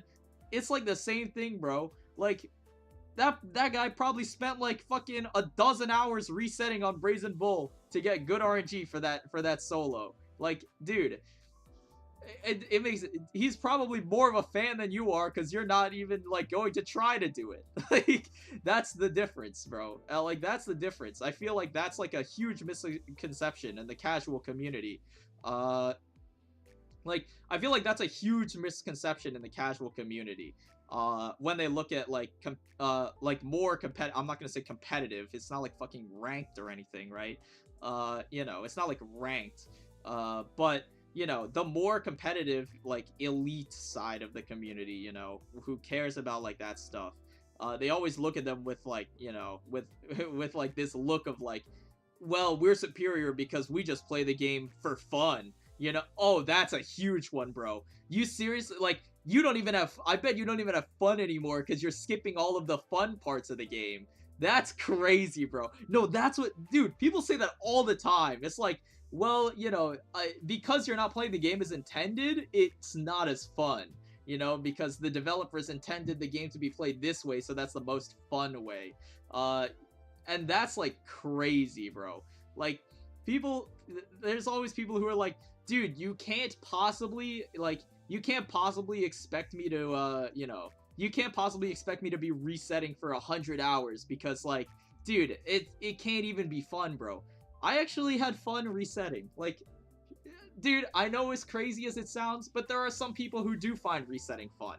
I am him. I am him, bro. I found it fun when I was like, oh, dude, I don't know if this run is going to be playable or not, you know? Sometimes there's just runs where it's like borderline, and you're like, oh, dude, I can feel it, bro. I'm finally going to be able to get over this hill, you know what I'm saying? Like, you know, I'm finally going to get past this stage after all this, like, all this time I spent resetting, and stuff like that. It's like, you know, oh, dude, this strategy that I came up with is real spicy. You know, the strategy I just came up with is real spicy, and I can't wait to finally see it work, like, finally see it pay off, with, like, you know, a 1 turn on Ichthys or something, like, you know, like a 4 turn on Robot or something. It's like, you know, finally, I can't wait to see it in action after all this time theory crafting.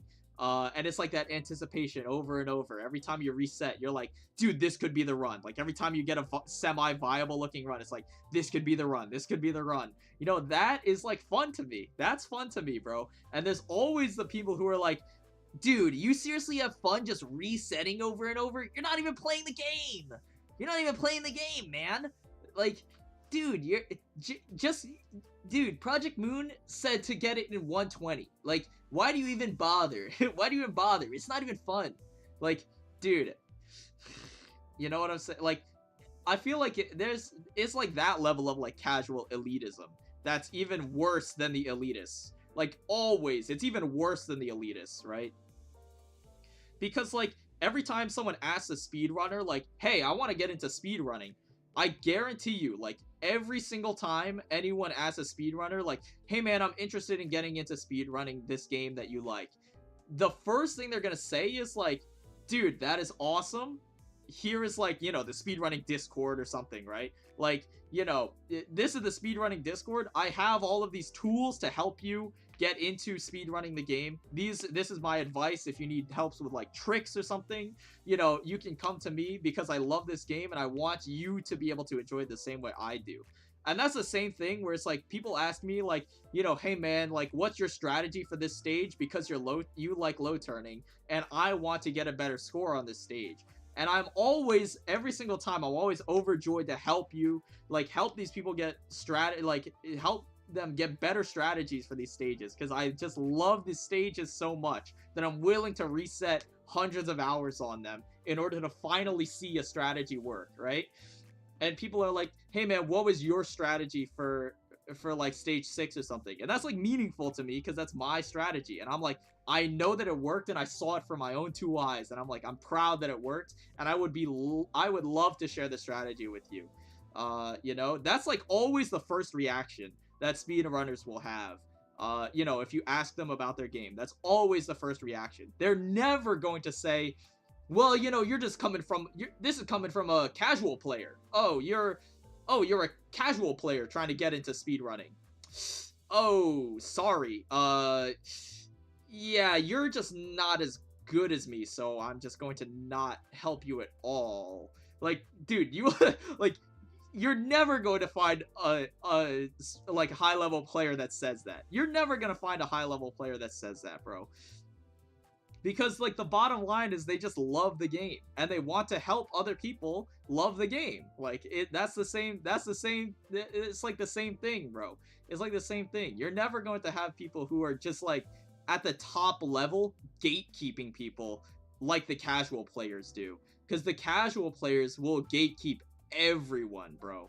Like, the casual players will gatekeep everyone, including the top level players. Literally, including the top level players. They will gatekeep the top level players by saying that they're not playing the game intentionally. There's no way they could be having fun. They're skipping the most fun parts of the game sometimes, you know.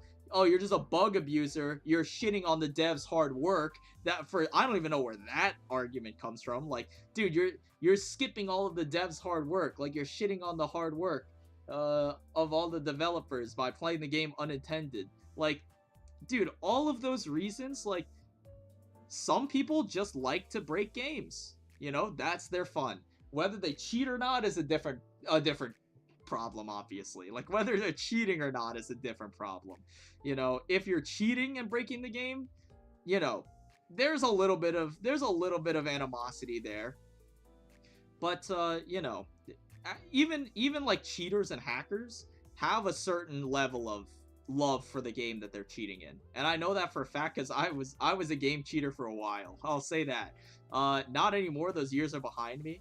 Obviously, but dude, I was a game cheater for a while, and I was like a scripter. I used to write scripts, for like gacha games so that you could like auto farm and shit, and like I used to just fucking I used to just hack in like gacha currency because I just don't like paying for gacha games because it's shit. So, like, gacha games are dog shit. Let's be completely honest with ourselves. This business model is terrible, genuinely. But like, you know, in order to make even like in order to write those scripts and like make those, you actually like need to like play the game. Like you need to know what's worth cheating in, like, you know, and you need to know what scripts, like how to write a script for the game. You're telling me you're gonna spend like a dozen hours of your life writing a script for a fucking video game? Like, you shitting me, bro? Like, and you're telling me I don't like the game. It's because I love the game that I'm willing to go to those lengths to either optimize it or cheat it sometimes, you know. Obviously, people who download cheats and hacks, you know, I have very little respect for. Like, if you just like pay for a script, I don't really respect you for that, because you're just literally buying an unfair advantage. But like, dude, if you're like such a big fan of the game that you're willing to make your own cheats, you know, I respect that, because clearly there's a dedication to the game that is higher than a lot of other people. If you're willing to do that. And I've had like countless gacha accounts banned in the process, bro. Like, it's a tough process. It's a tough process, bro. Let me tell you, it was so bad. The amount of accounts I had one of my the very first time I wanted to test a cheat, I remember I had an account that was like 2-3 years old. It was like 2 or 3 years old. And I tested the cheat on it for the first time. Fucking got insta banned within like 3 hours, bro. And I was like heartbroken. But then guess what? I reinstalled the game on a fresh account because I love the game so much. And guess what? Fucking like 2 months later, when I'm rebuilding the account again, got fucking banned again.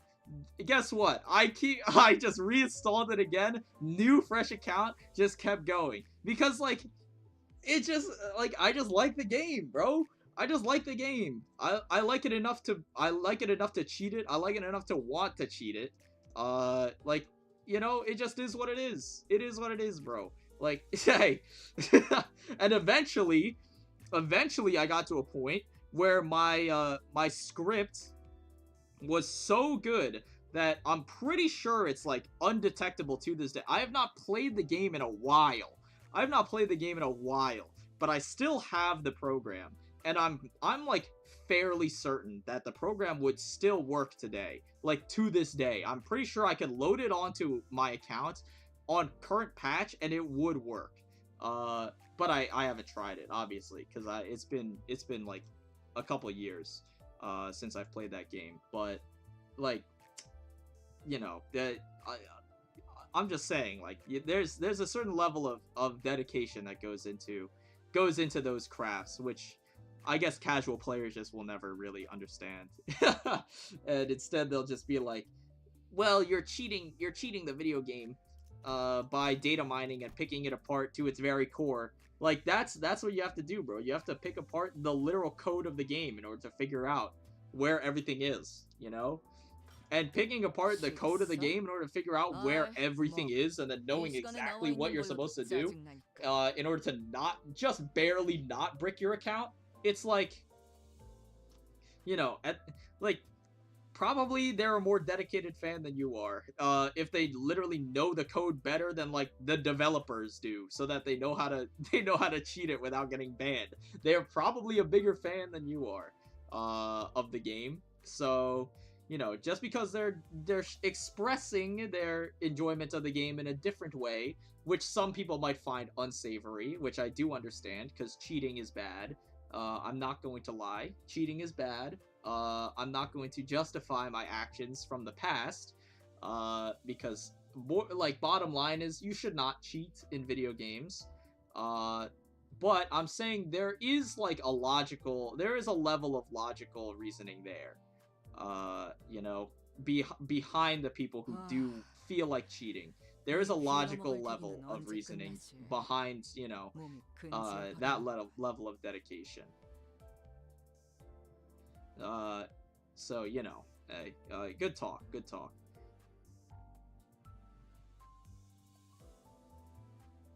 Is cracking or pirating counting as cheating? No, usually. From my experience, when hackers are confronted, they usually say they're doing it to sell accounts.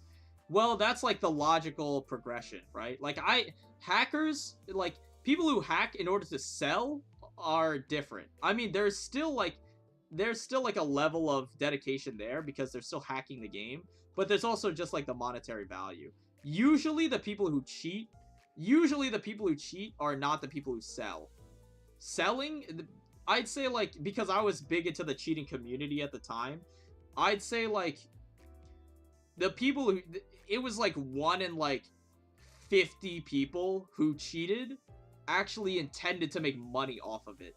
Usually it was just for fun, like just for entertainment. There's very few people who cheat and make money off of it.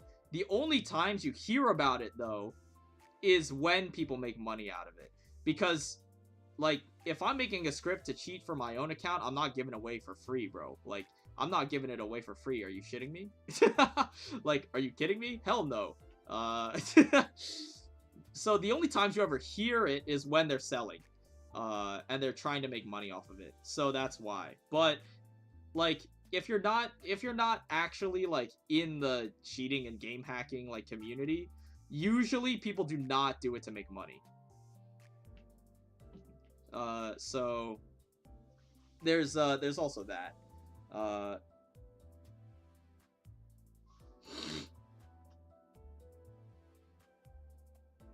Cracking a game is okay in my eyes. It depends. It depends on the game. I do pirate games. To this day, I do pirate games. But, like, it depends on the game. The thing is, like, I draw the... If you're pirating, like, a AAA studio game, I don't care. But if it's an indie game, I'm going to frown upon you so hard if you're pirating an indie game. Genuinely. If you never intend to buy the game, especially. If you never intend to buy the game, then... And you pirate an indie game, that's a no-no. Extreme no-no for me. For sure, dude. Like, for example, I'm gonna be real. Oh, I just dropped my phone. And I also just muted my Discord by accident. And I just, like, moved my mouse.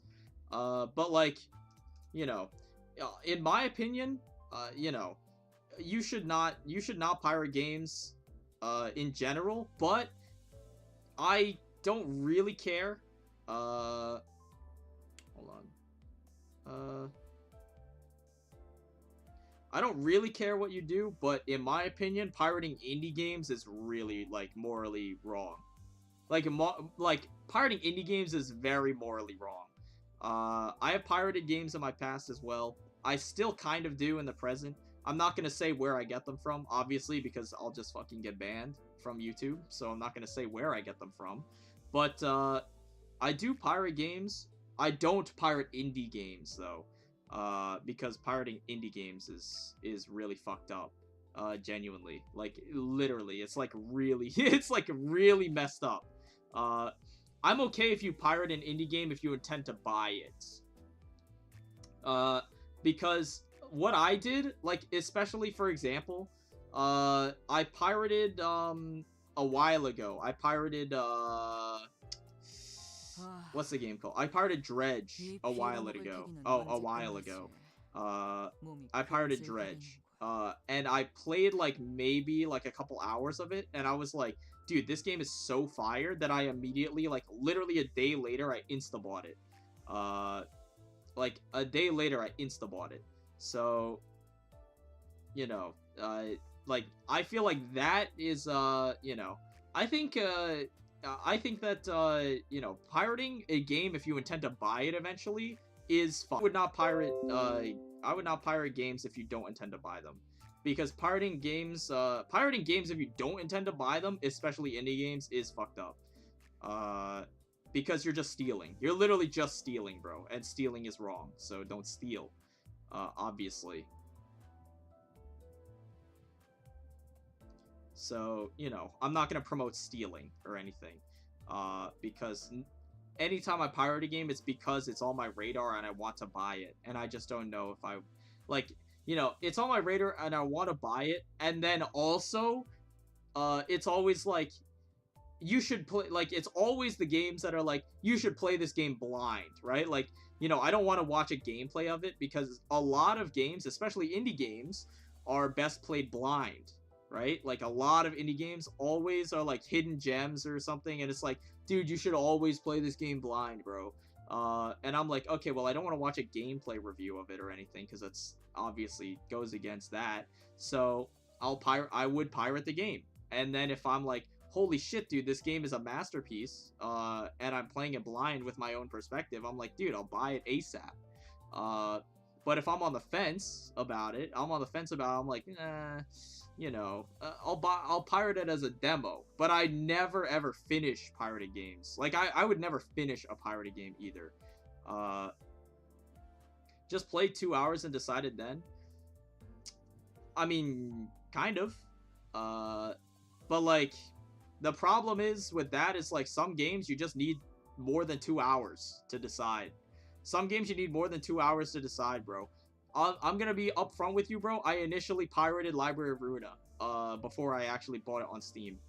Deadass. And I would do it again because that shit literally, the tutorial for that game is like 30 hours long. So the Steam official allocated 2 hours of playtime is just not getting me anywhere, bro. It literally takes 2 hours to get past the fucking rats because I just don't know how to navigate any of the goddamn menus. Like, like, dude. Like, I'm just gonna be honest. Since I'm Dutch, it's my birthright to plunder and steal. It's in my blood. Probably should not be saying that, personally, but, you know. Probably should. It is what it is. Why did the practice of making game demos fall off? Nah, the practice of making game demos didn't fall off. It's just that, the game demos are now being released as, like, full games. That's the difference. I mean, have you seen Starfield recently? Like, what can I say? The game demos have not gone away. They're just being sold as full games now.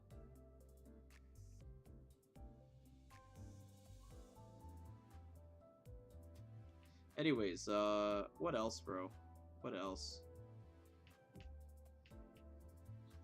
Game demos are now called early access. Oh, that's also true. I mean, if you have any sort of self-respect, yeah, you would call it early access instead of, hey guys, day one patch. Like, hey guys, day one patch instead of a demo. I'm excited to see what thumbnails you make for the individual Railway 2 stage guides. Dude, I love those thumbnails, bro, but they just don't get the clicks quite like the clickbait impact font ones do. And also, I think these ones just look cleaner. It looks a little more professional. But for the stage guides, they're more casual. Like, the stage guides are targeted more casually, so I just do whatever the hell I want, bro. I'm gonna do MS Paint. I'm especially proud of, like, the Chromer one is probably my favorite, I think. I love doing that one. After seeing what Project Moon can do after playing pirated LobCorp, I bought all of their games. I would have bought Limbus if it wasn't free. I feel like Limbus is like, don't get it twisted, bro. I feel like people don't really, like, understand, like, Limbus is a free game, but, like, you can't really succeed it as well without the Battle Pass. Like, let's be completely honest, like, the Battle Pass is, like, borderline mandatory in order to play the game, like, even remotely semi-seriously. And people call it pay to win. that shit is not pay to win, bro. I don't think they know what the meaning of pay to win is. It's more like pay to play. You don't pay to win. Paying to win is like, you know, the more money you throw at it, the stronger you get. Like, that's the difference. The more money you put in, the stronger you get, right? Limbus, like, stuff like a battle pass is pay to play. There's a big difference.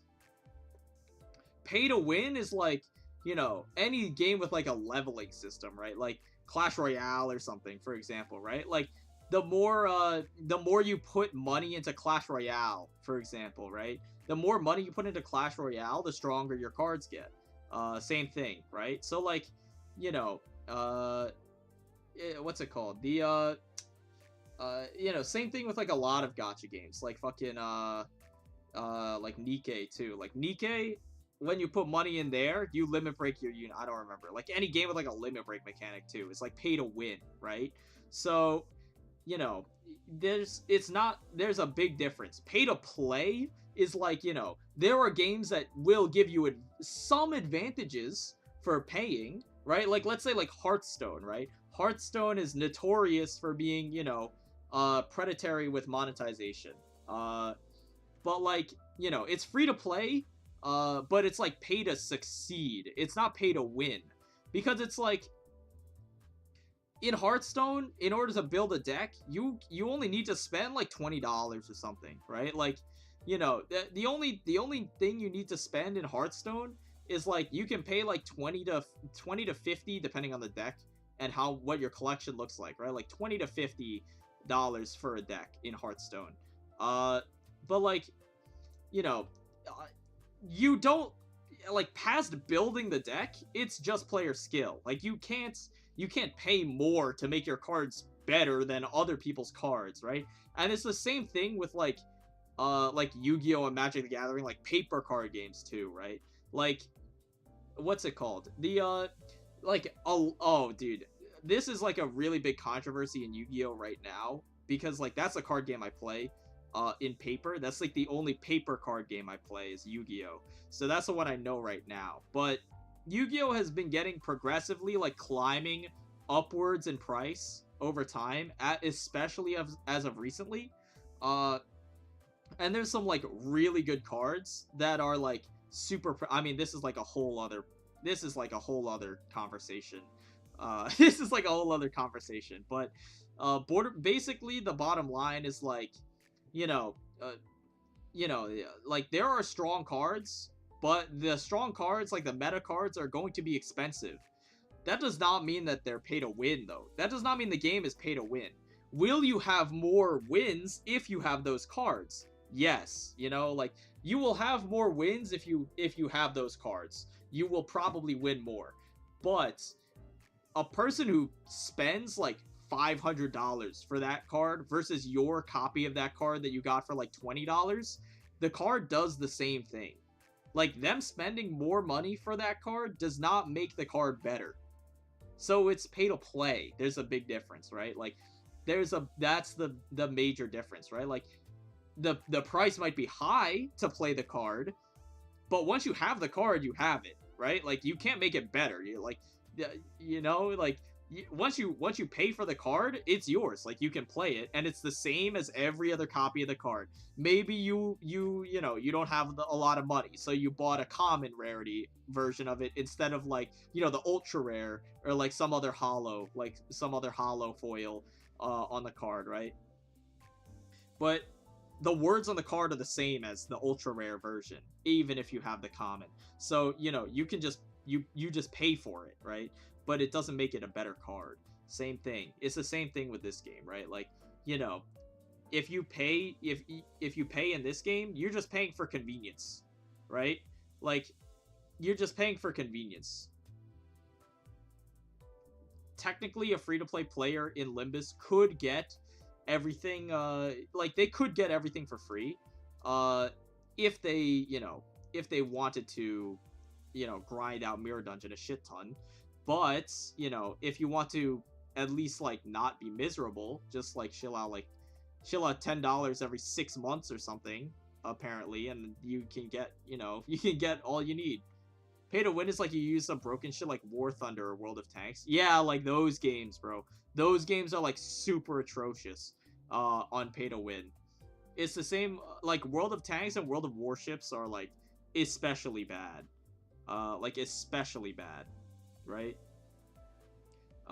Like truly, they're like really egregious in terms of like their monetization. So yeah, I don't really know. The worst part about pay to win is the early game being fun and not pay to win. Yeah, I mean obviously, right? What's your favorite Limbus YouTuber? Except me. I don't really watch that many. I'm trying to think. Like, I don't really watch Limbus YouTube, to be honest. I don't really watch Limbus YouTube. All of the ones that I know of are on my YouTube channel. Like, if you go down on my YouTube channel, you just scroll down to like the bottom and go like Goofy Limbers. Like, I just like put up the ones that I've seen that are pretty fun to watch. But again, like, I don't really watch them that often. If I do, like, you know, if I do, then it is what it is. But like, you know, some of them I'm against. Like, there are some that I'm against, bro. I don't know if it's probably rude to put them on blast on stream, like, by name, so I'm not gonna name them. But there are some that are like semi-popular that I just don't like, because I just disagree with a lot of things that they say, especially like their calls on the meta usually, because I mean, it's not like I spite them because they have a bigger audience, like they have more subscribers than me. It's not really like that. It's just because like sometimes they're like, you know, they get more views than my videos, obviously, because they have more subscribers and they actually like maybe care to edit their videos. Like, you know, they care to edit their videos sometimes, and they have like a face cam and whatever, you know. But what's it called? You know, they might have a bigger audience than me, but I feel like their actual, like, the actual things that they say in their videos are like just genuinely like super misinformed. And I just feel bad for the people who watch their videos and believe them. Because like sometimes, dude, their takes are completely wild, bro. Like sometimes their takes are completely wild. And I look at their videos, they average like 20 times the amount of views I do, which is like, you know, fair enough, but you know, just kind of feels bad to me because I'm like, you know, I try to actually be like as correct as possible. You know, I try to be as correct as possible so that I don't misinform people. Obviously, it's not possible, but you know, to be 100% accurate, especially because most of my content is speculative. Like a lot of my what's it called? A lot of my videos are just about like guessing on what's going to be good and what's going to be bad. And it's like it's hard to tell, obviously, but like I feel like I'm just consistently more right than ever, like most, like 95% of other YouTubers when they're like reviewing the kit, like when they do kit reveals, like the review of the kit, ID kit reveal. I feel like I always like consistently tend to be more right than like most other people. And then, you know, it's always like, you know, my video gets less views than them. Makes sense because I only have like a fraction of their subs and whatever, and like my videos are pretty shit quality if I'm being honest. Like they're very low effort. It's just me talking for like an hour. So that I'm not gonna say that they're like high effort or they're hard to make. But like, you know, I feel like it's just a little, it feels a little upsetting to me because I feel like the new players' experience, if they see those videos, would be worse than if they saw my video. And that's like that's where the bad feeling comes from. It's like, you know, people watch their video, like their video gets recommended more than mine, even though they're less correct than mine is. So, you know, whatever. Willy. Alright, you know, maybe this Willy guy. Maybe we'll do some reacting. Instead of Library of Ruina. Because you know, I don't know if I'm in the mood for Library of Ruina right now. But we can do some React. Hold on, let's just pull up a new tab here. Let's go 1080. Go on YouTube, shall we? Maybe I'll be a little React Andy. This is like a content farm now. I'm a real YouTuber. I'm content farming. I hope Subs won't play some Subway Surfers in his Limbillion Hours videos. Ooh, does he know? Alright, let's close Limbus. Let's go window capture.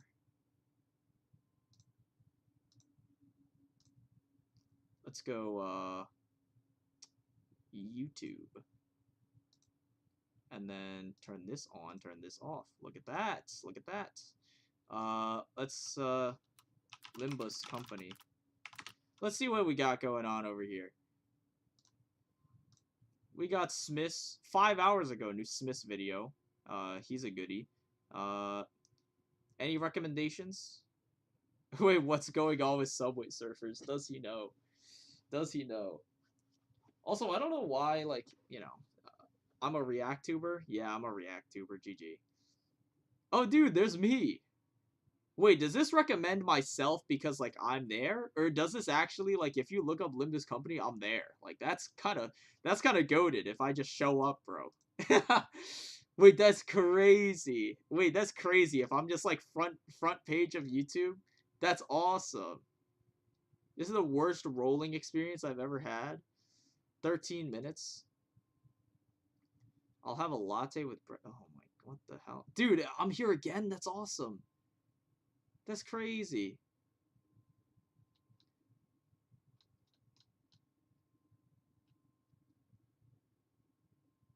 I think he's pretty good. Oh, this guy, Esco? We'll watch Esco. What does he have?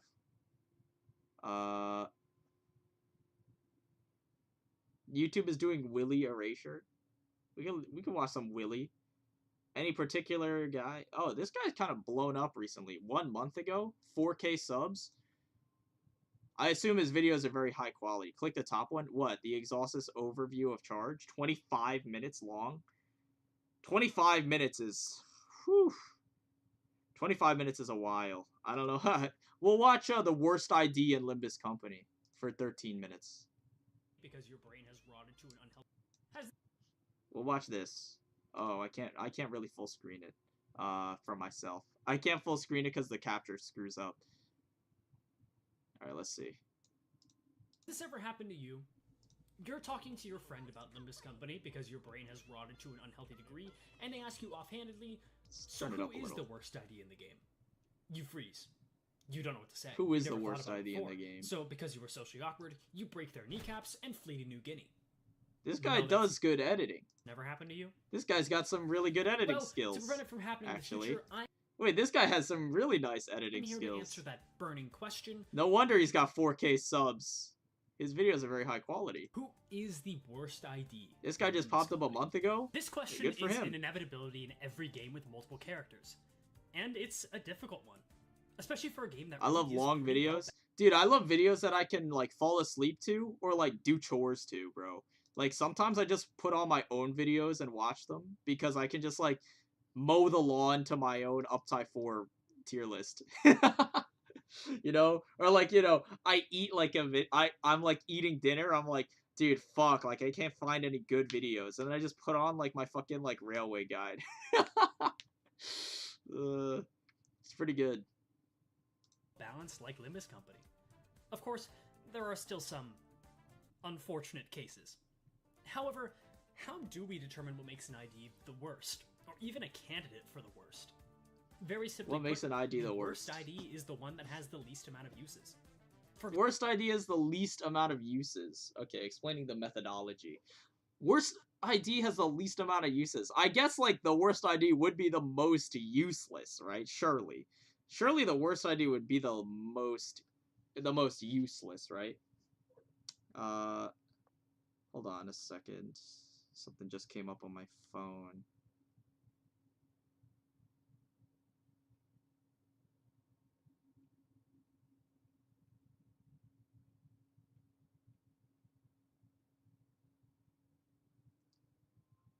Okay, we should be good. Alright. Yeah, I mean, like, the least useful ID probably would be the worst, huh? That makes sense. You like your own voice? I mean, your voice is good, it's just almost everyone hates their own voice. I used to hate my own voice, but... I mean, like, it's not like I can fucking do anything about it.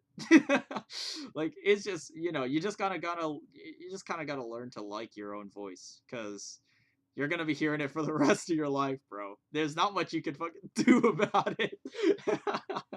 Like, what am I gonna do about it, huh? Anyways, yeah, I think his methodology is pretty good. For example, if an ID has a support passive. My mic is so shit though. Yeah, so true. I can't tell if I hate my own voice. Is probably because of my microphone.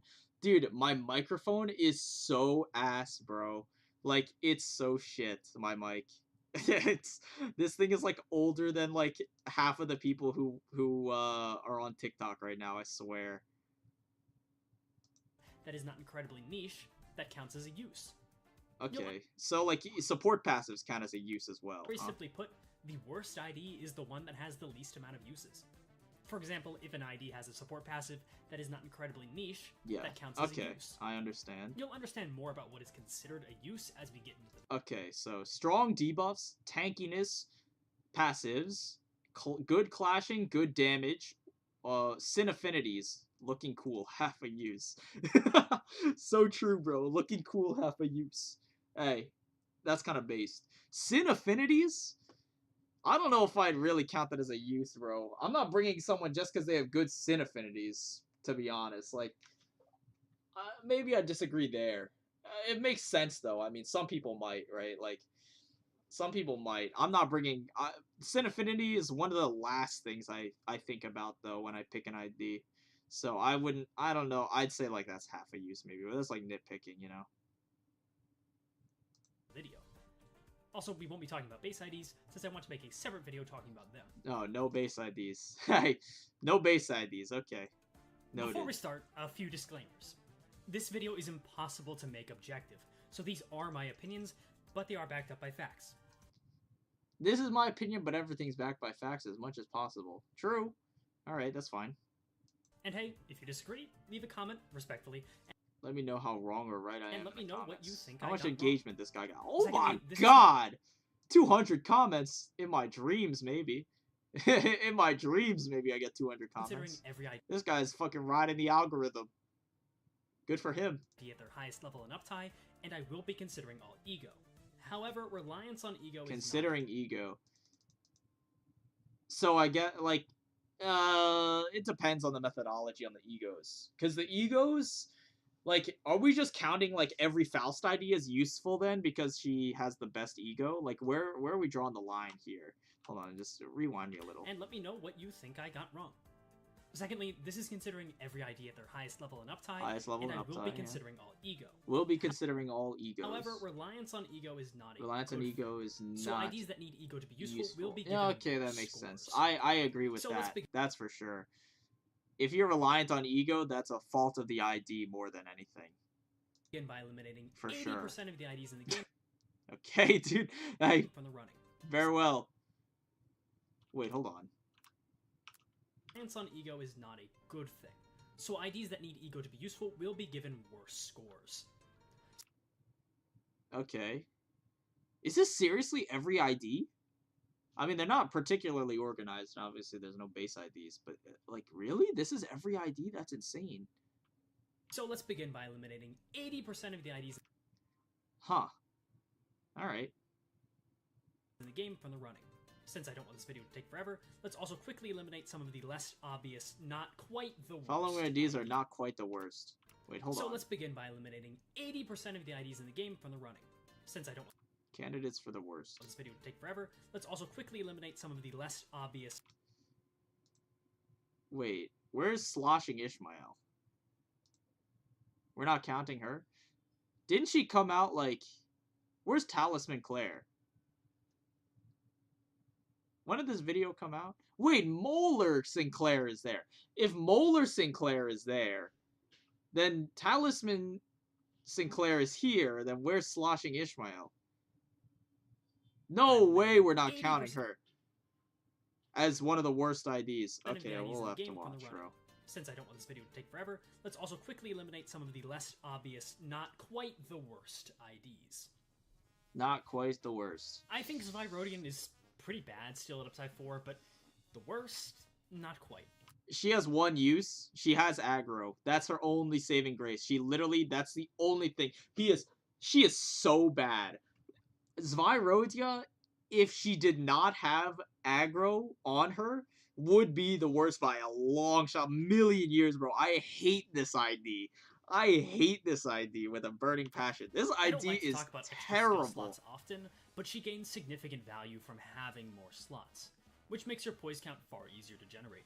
Poise count. Yeah, not poise potency. Just point that out. Not Her poise support passive potency. is also kind of funny to slap on someone like Blade Lineage Sang, though it's not entirely Yeah, practical. that's fine. Her damage and tankiness are just not very good. True. But not the worst. Not the worst. They're down there. They are down there. Zvi Sinclair. Doesn't he also have what's it called? Doesn't he also have aggro? I literally don't remember, bro.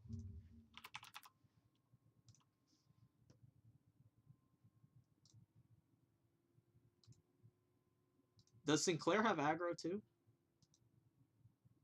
Yeah, I guess he does. Okay, so they're about even then. God, they're about even in run, terms but of he just uselessness. He has decent tremor potency for what he's worth. At least passive is a use. His skill 3 clashes well, though, I remember. Strong Strike. Yeah, 7 plus 13. At least this kind of clashes well. So he has, like, I suppose, one use. in reality, I just didn't want to rehash the tank video by putting all the bad tank IDs at the bottom. That's but fair. Don't forget, this guy still really sucks. True. True. LCCB Rodian. What the hell was that? Give me the frame by frame. In reality, I just didn't want to rehash the tank video by putting all the bad tank IDs at the bottom. But don't forget, this guy still really sucks.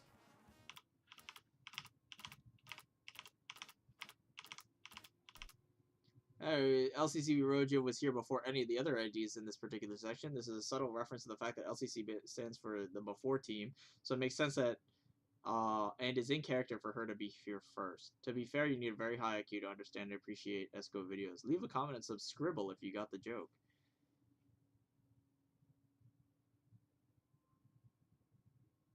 I don't get the joke.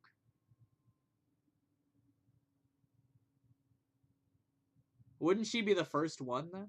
Why did we do the Zvi IDs first? I'm so dude, you actually lost me on the joke. I don't get the joke. Dude, you lost me on the joke. LCCB Rodian. The website that shall not be named rates LCCB Rodian at a C tier, which is pretty bad. Less than and greater than go frame. I know, it just wasn't working. See? Realistically, though, this ID actually has a decent niche in...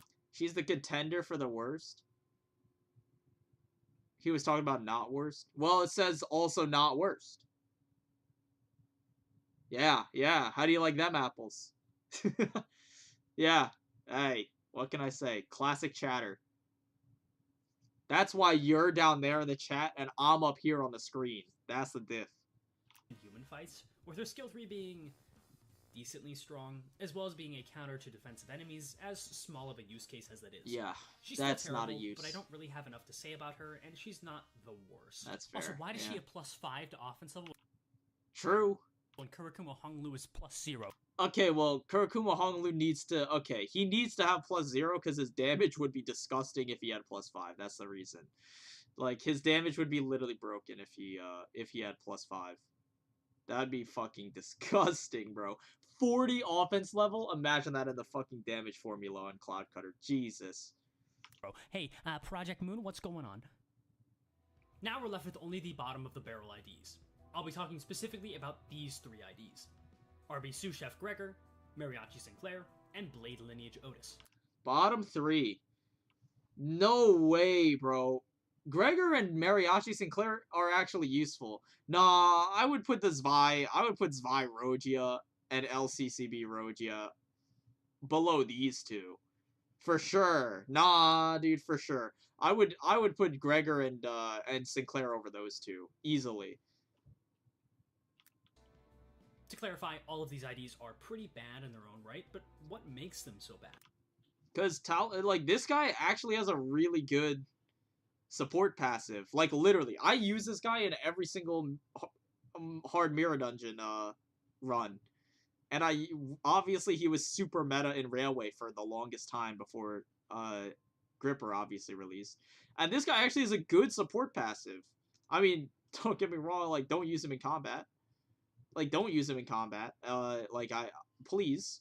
He's terrible. But his support passive is actually really good. Like nah, dude, I would not say these two are the worst because their support passives are so good. And at least Mariachi, doesn't he like actually clash decently in combat too? Just the skill 3 though. Yeah, the skill 3 clash over 19. The others are completely deplorable. He is blunt, if ineffective though. I mean, that's gotta be worth something.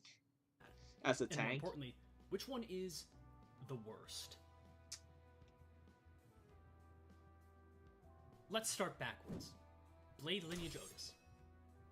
Looking at her kit, she is highly focused on Having skill 1 and skill 2 that are useless at clashing makes an ID bad.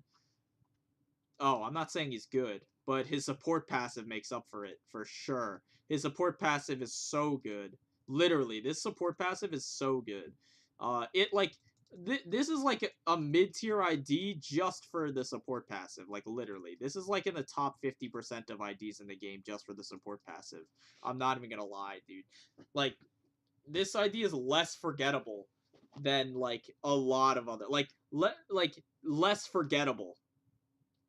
Like, I would remember this ID exists in a heartbeat over, like, Blade Lineage or fucking Molar, bro. What else? Like, dude, who the hell is using, like, Zwei Faust, bro? Like, who is the one using Zwei Faust? Like, any takers? any takers, bro? Like, any takers for, like, Kleinhammer Heathcliff? Like, dude, like, at least he has a use. Like, he has a solid use. Support passive is super good, bro. No way is he bottom 3. For sure not bottom 3. poise, gaining 2 benefits from being at or above a certain amount of potency. The first one is actually a pretty good benefit, making her skill 1 roll a 13 total. The second is a strange buff, making her evade. I use Kleinhammer Heathcliff. He. Yeah, okay. Okay. Yeah. Roll a 16 when it's 6 plus poise. So, the main problem? Well, poise needs count, and BL Otis has a single source of gaining count. Wow, that is dog shit. I never actually read this ID, bro. I would not know. Winning a clash with her. It's my End Corp team. Of course I use him. Yeah, no shit, huh? No shit. Does Blade Lineage Otis deserve being a contender for the worst? Ooh. Does she? Yeah. Nah. Yeah. I mean, like, I don't know where Slosh Mael is, bro, but, like, I would replace Blade Lineage Otis with Slosh Mael, I think.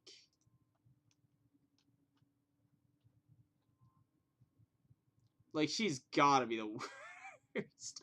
Like, she's gotta be the worst, I think. Like, there's not even... I don't think it's close. What does she even do? Wait, dude, Blade Lineage Otis's rolls are so crippled. 5 plus 4 by 2? These skills suck ass. Nah, she deserves to be down there. Dude, I thought this ID was usable. Nah, bro, she is so bad. And this is what, like, 16? Oh, no way, bro. On crit, raise stagger. The only thing she gets from crit is raising stagger damage? No way, dude. This ID is so shit. Okay, I'd say bottom 3 are, like, Zvyrodia, Blade Lineage Otis, and Sloshing Ishmael. For sure. For sure, bro. She is so bad. The only thing that she could even be remotely like used for is because Sun Shower gives her poise. That's like the only saving grace. But like even then, her payoff for poise is literally stagger threshold. It's like so useless. It's just basically slightly better tremor. And like we know how Skill tremor 2. is. So after the clash is won, and the next turn begins, Otis is left with 1 poise count and 1 poise potency. So even with 2 skill 2s and winning a clash with both of those skill 2s, This you have idea 2 is so turns bad. of poise count to get up to the required amount of poise. No problem, right? Just use your skill 1, and then you can use 1 boosted skill 1, and you can never get your evade benefit. True. Great. True. I know Actually, PLU so Sense true. passive exists, but it's frustrating that so many poise IDs rely on it to feel even functional. Crunch for I bad really don't know what poison. the idea was So behind true. itself. Wait, okay. Or that's what I would say if it weren't for This her guy's Ego onto something. Sun Shower. This gives her 7 poise count on use, and more continually via the passive.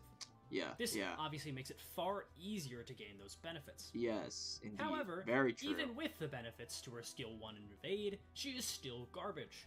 Her skills are very standard for a 2-star AD. Dude, the reward for her poise is literally just like slightly better rupture, like less crippled rupture. And her skill 3 is only halfway Awesome. decent against enemies. Below Yeah, her. why is this even a thing? Yeah, true. Why is this even a thing, bro? That's what I'm saying. Oh. The 2 slash damage up is cool, but really this ID is just incredibly strange. She needs Sun Shower to maintain poise, but even with that ego, which she does not fuel any part of, she is still just a bad damage dealer. Oh, she I doesn't would call fuel this it reliance at all, on ego, actually. but it True. only kind of is, since reliance on ego implies the ID becomes significantly better with the ego. Bila Otis is a horribly disappointing ID, but will she end up being the worst? Mariachi Sinclair. Dude, I don't know what this guy's Near the beef is beginning with of the game's Mariachi. life, I remember this ID being pretty alright, simply for Kanto 3. Nowadays, he's a gimmick. Dude, people were As fun as his soloing powerful dude, evades. people were soloing Kanto 3 on like week 2 of the game coming out. They were ahead of their time, bro. They were like soloing the K-Corp guards and shit with Mariachi like 2 weeks after release, bro. Those guys were ahead of their time. For Is sure, bro. Oh Mariachi my god. Sinclair really lacks They were like, anything dude, they were doing like evade shit with like 70% heads, like the 70% heads coin probability, bro. That was fucked. else of value. He does apply an alright amount of sinking on his skill 1, and his skill 3 rolls high. You can see how I'm True. grasping at straws. In terms of uses, due to lacking Nah, aggro, his evade is skill just alright, his skill 3 is practically. the only one I that don't think actually his ID does would be anything. in I think discussion for worst it's ID really if you bad. can actually get attacks to target him. His support passive is quite nice, admittedly, being free damage against most enemies in the game. But outside of that, he's got alright health and moves slow, which means he's like. This guy just completely dismissed the passive, bro. Hold on. His support passive is quite nice, admittedly, being free Quite damage nice, against admittedly. most enemies in the game. Yeah, free damage against most enemies in the game. What is this guy's ish? What is this guy's issue? Yeah, like, bro, it's really good value against most enemies in the game. That surely that makes him not bottom 3. But outside of that, he's got alright health and moves slow, which means he's likely to go unopposed, which would be interesting if his skills were any good at all. Speaking of those skills, outside of that skill 3, this guy is losing every clash. Very With true. a -3 to offense level, he always Very true. loses 1 clash Extremely power crippled where an on ID everything with except +0 skill would 3. lose Very nothing. true. Just don't use him in battle. His support passive is clearly the best thing about the ID, so you don't even have to look at his skills. It's that simple. His support passive is the only thing you need to pay attention to, so ignore his skills. You don't even have to say how bad they are, because whenever you bring this ID, you're never using the skills anyway. Combine that with numbers in the single digits, and you have an evade spammer who cannot realistically spam evade. So yes, Mariachi Sinclair is bad, but is he more the worst than Otis? No. Well, first let's look at our surely last not. candidate, Jeff Gregor.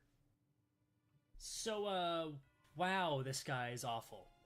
His skill 1 rolls an 8, a problem he shares with Mariachi Sinclair. Very Now, true. skill 1s are not known for being particularly good, but having a bad one can be a pain, especially since it's just less damage than the average good 2-star skill 1, which is 2 coins to a total of 11. The effects are just alright across his kit. He has a clear focus on bleed and paralyze, which sounds good until you realize his bleed potency generation is the worst in the game, probably. His skill 2 is his highest roller, rolling a 17 in optimal conditions.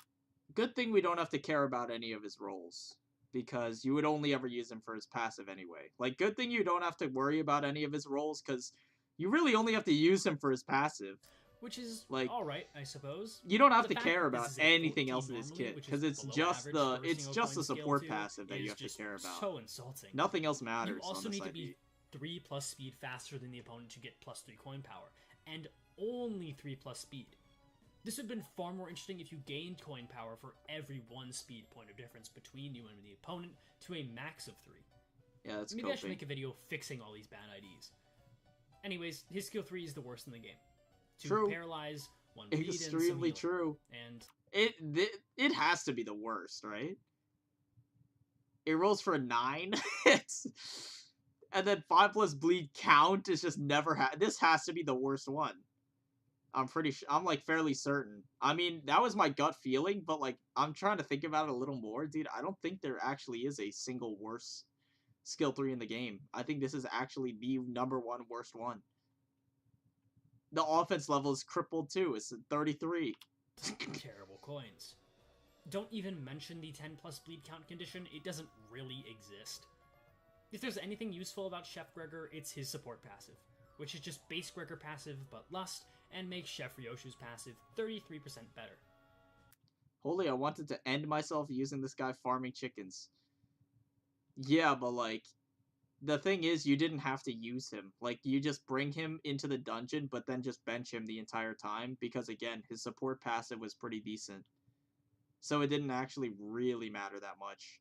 You just never use him. You just give your W Don or whoever of your choice a second slot instead, because clearly it was not worth using. I also can't ignore the Paralyze next turn as skill 1, though requiring bleed on the opponent is a little bit unfortunate. It's not such a steep condition, unlike... Today I learned. I thought you had to field him. Nah, bro. Yeah, you just got fucking robbed. Hey, sorry. I'm sorry to tell you, bro. You got robbed. That. So those are the bottom 3 IDs. But who is the worst? Undeniably... I mean, Blade Lineage Otis. If we're not counting Sloshing Ishmael, it's either Blade Lineage Otis or like either of the 2 Rogias, like LCCB or what's it called? I repressed her name from my memory already, bro. The other one. Are pretty abhorrent. Affront to However, Humanity. we can pretty Rogia. obviously eliminate Blade Lineage Otis. What do you mean pretty obviously? She's bad, for sure. Horribly underwhelming. What do you mean obviously? Yes. However, Otis just doesn't have nearly as many problems as those other 2 IDs. Nah, bro, she has 0 use. Her life serves 0 purpose. At least the other 2 have an actual purpose. You know, their support passes are actually pretty decent. Like, their life has at least a value of 1, bro. She has a value of, like, 0.5. Her life serves 0 purpose. Her problem is being overall far below average. She has with a 0 kit that makes value. Kumo Hong Lu look perfectly designed. But choosing who is the worst between these next 2 is a lot harder. In terms of use... His value is a summer ant. Bro, literally. She's giving me some summer ant vibes. Both of these IDs only really have 2. They share the support passive use, and then Chef Gregor has the Paralyze next turn, where Mariachi Sinclair has his evade skill / Dude, support passive, you don't even have to give a shit about Paralyze and evade. Like, nah, I think this is like flawed reasoning, bro. For real. I think it's like flawed reasoning. If their support passive is good, you don't have to care about fielding them. Like, you would just never field them. Like, focusing on the coin values and stuff when their support passive is the only thing they're useful, and it's, like, actually a decent niche to have, you don't have to care, because you're never going to field them anyway. It's the same thing with, like, LobCorp Rogia, bro.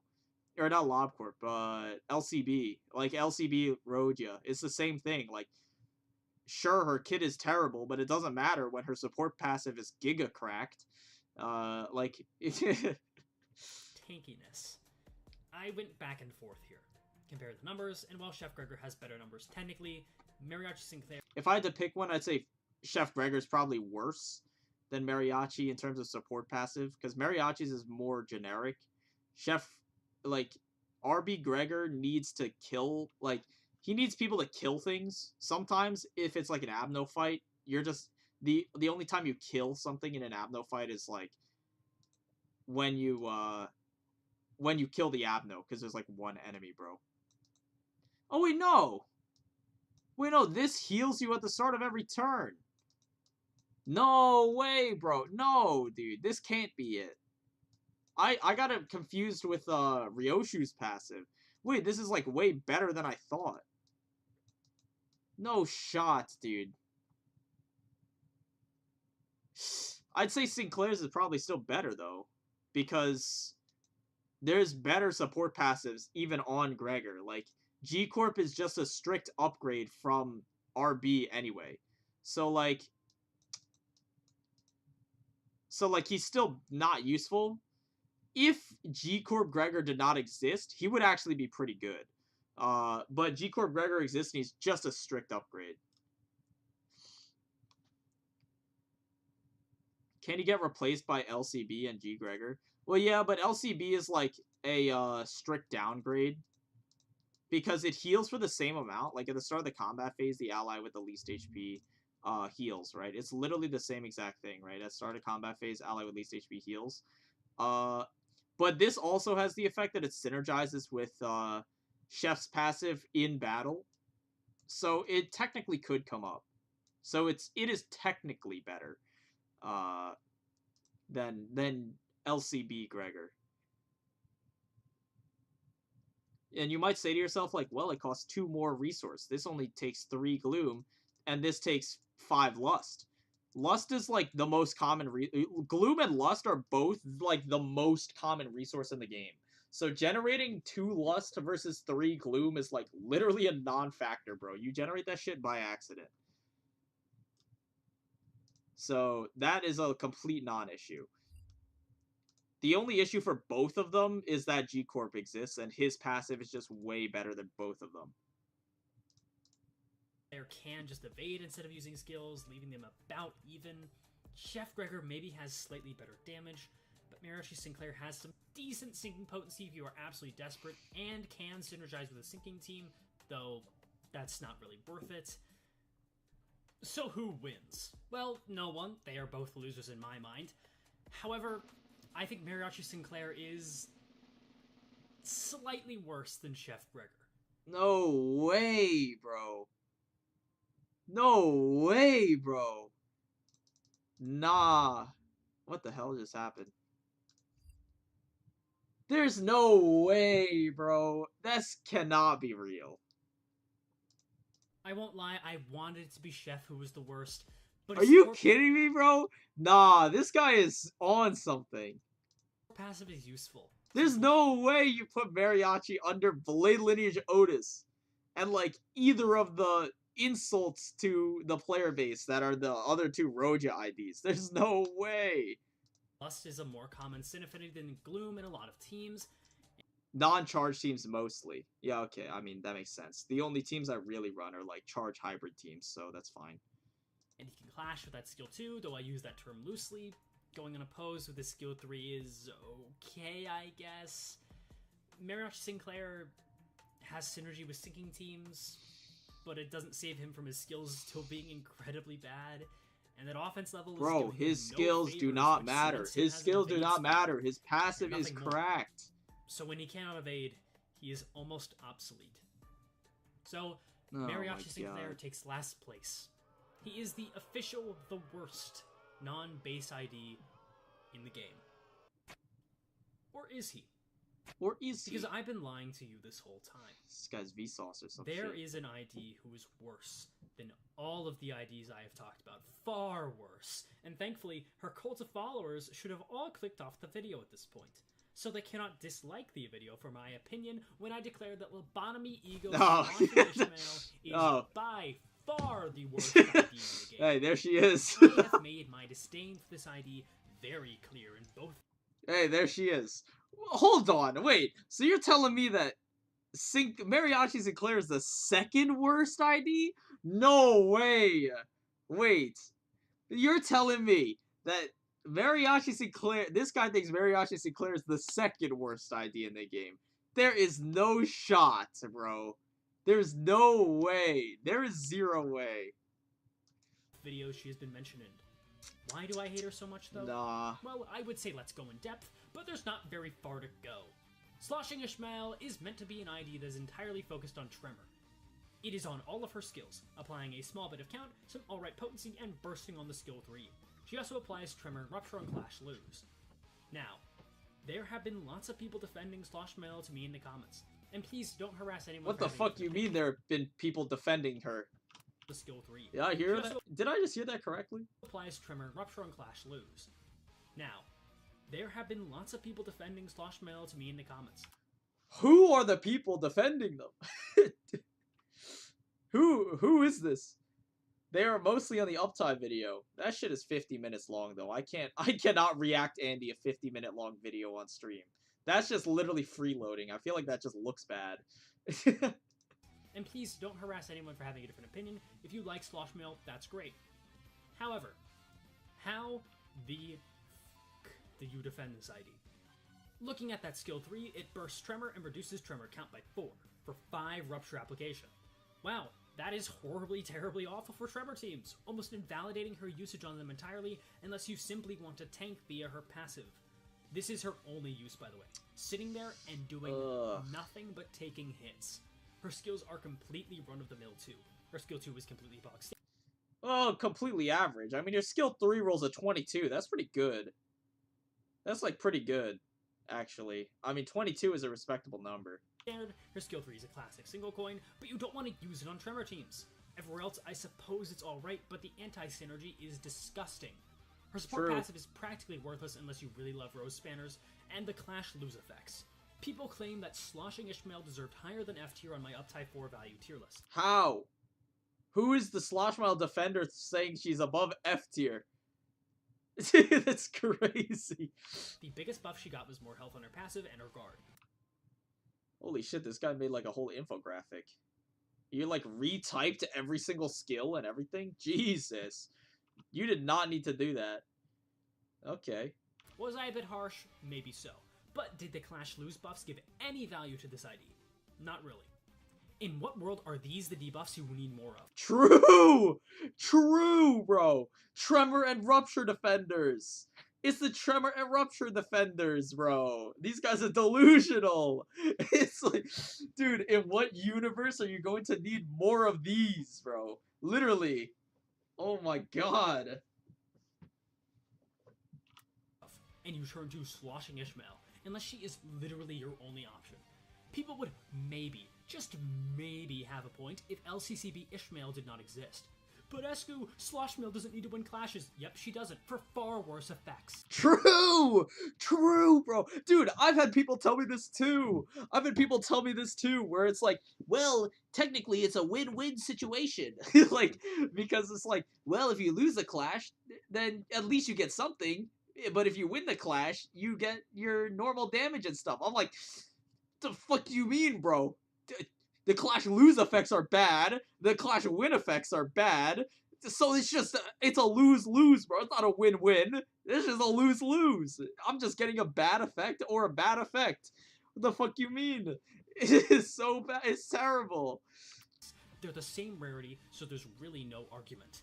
The opportunity cost of using a garbage Ishmael ID is the worst in the game, considering how many good IDs she... Dude, I'm convinced people also do not understand what the words opportunity cost mean. Genuinely.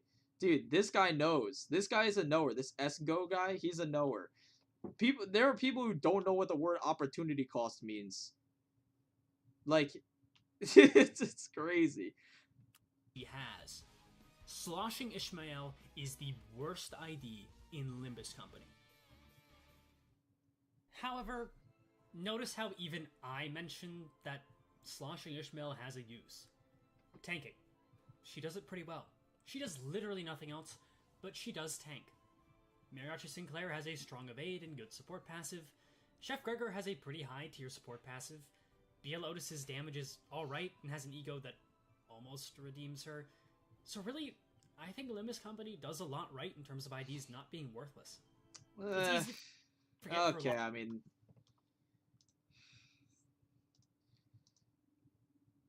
I mean, like, you say that, but then in the year 2023, we're releasing Zvirogia. So I don't know how true that really is. I mean, in the current year of our Lord and Savior, we're releasing this thing.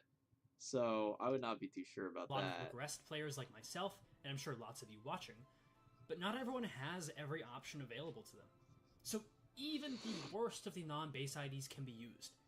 And I think that's something to be pretty satisfied with. But same opportunity cost point stands for Mariachi. You lose nothing by having BL Otis on the bench, but for Mariachi, lose Sinclair. You lose 7-section Otis's passive, which is like a really, really, really good passive. Losing Claire, it is what it is, but on my hard mirror dungeons, I opt not to use him anyway, like, of my own volition. I don't use Claire on hard mirror dungeon anyway, because he anti-synergizes with Fluid Sac, and I'm just a Fluid Sac abuser. So, as everyone should be, because that shit is broken. So, I mean, like,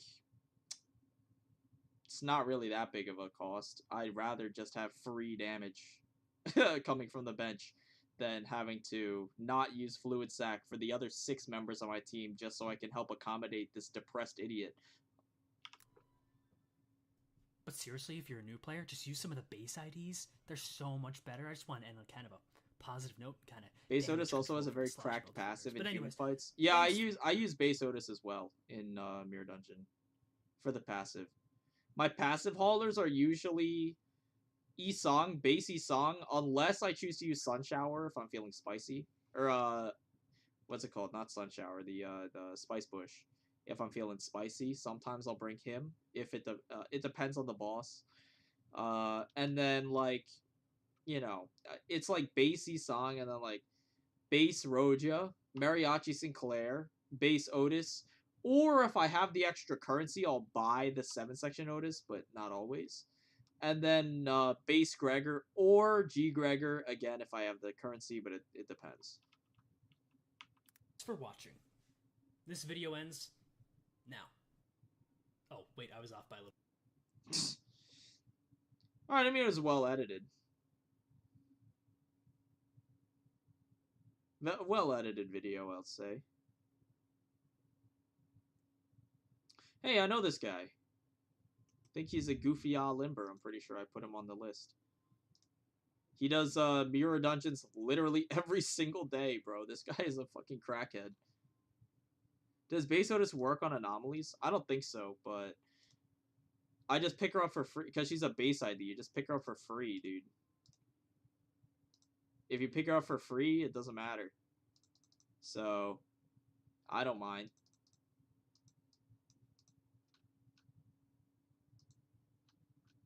Pop that sub. Yeah, sure. You have like a schedule for your stream, which is the time I like starting it. Who the fuck is calling me? Oh, no one. I don't have a set time for my stream. It's whenever my schedule is open. Anyways, what was that other guy you like wanted to watch, bro? He's like Willie Afton. Stuck in a room with FNAF 1 for 24 hours. What the fuck? What is this?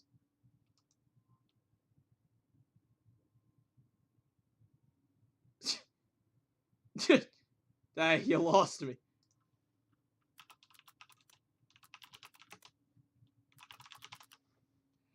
Who is it? Oh, is this guy? I've never seen this guy in my life. Oh, we're in for a ride. None of his videos are titled.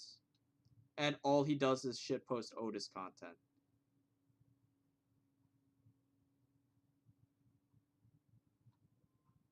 Dude, how long has this guy been going?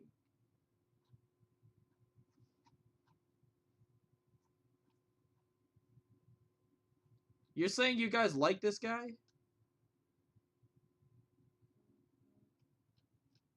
Any particular recommendations? None of the videos are titled.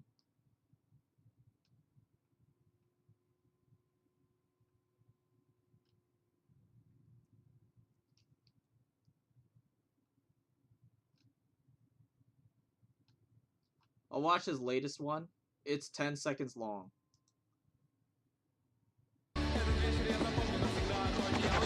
Yo, this better not be DMCA, bro. I'm stopping right here.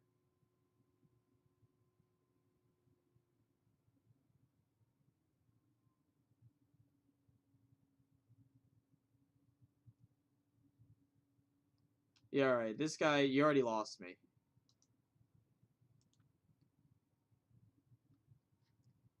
Cash Kozook guide is okay too. You know what? Alright, well, I'll check out that guy.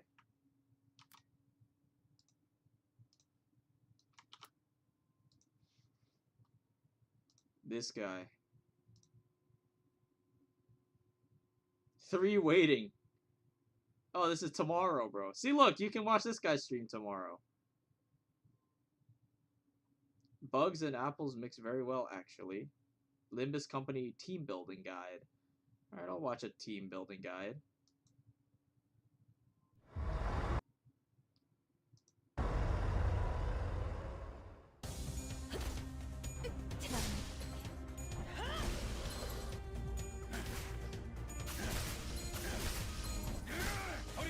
Hi, it's me, and welcome to this overview and guide on how to use the Chapter 1 identities in Limbus Company. Uh-huh.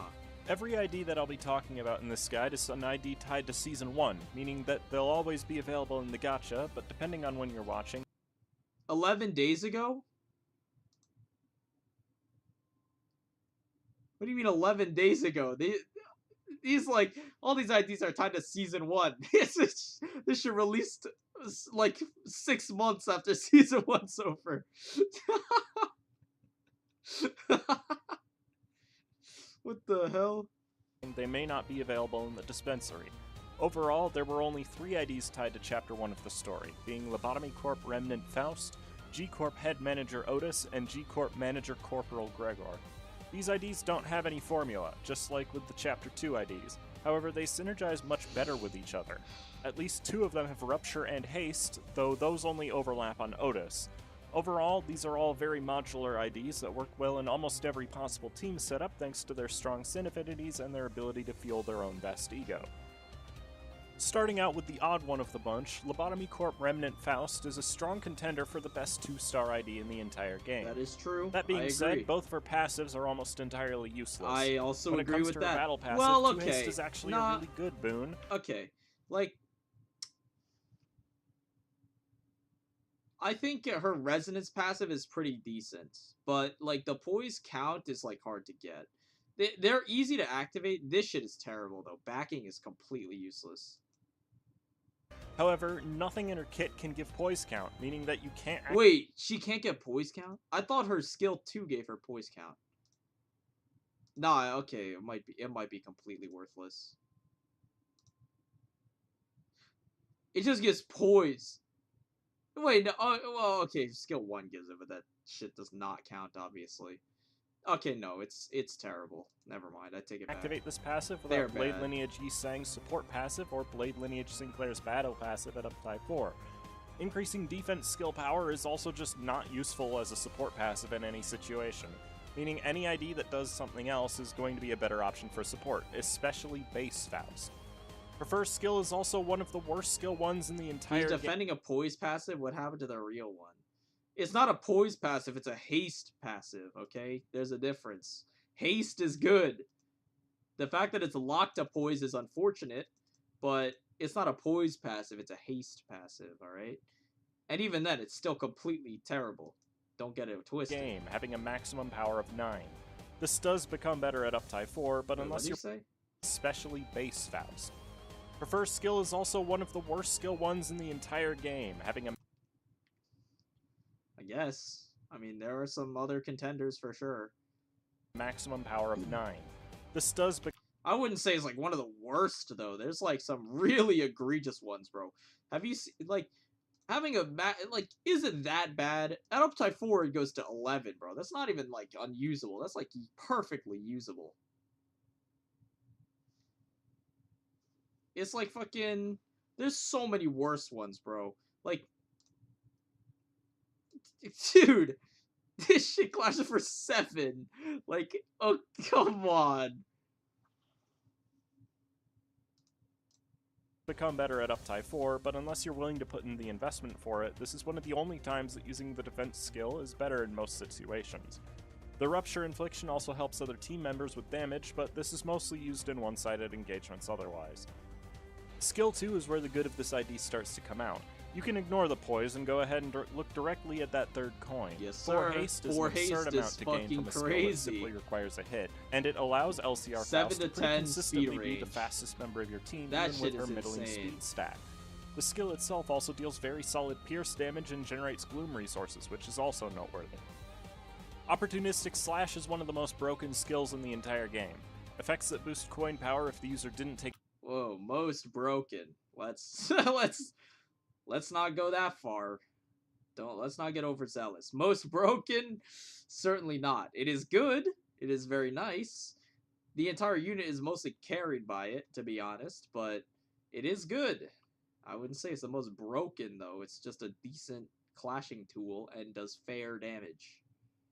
Take damage in the previous turn will trigger on the first turn of battle, meaning this is automatically a 4 to 26 roll range until you get hit. There are very few skills that this can't outroll even in the hard Mirror Dungeon, making her one of the premier picks for Mirror Dungeon 2 Hard exclusively for being a 2-star who has a way to reliably win clashes.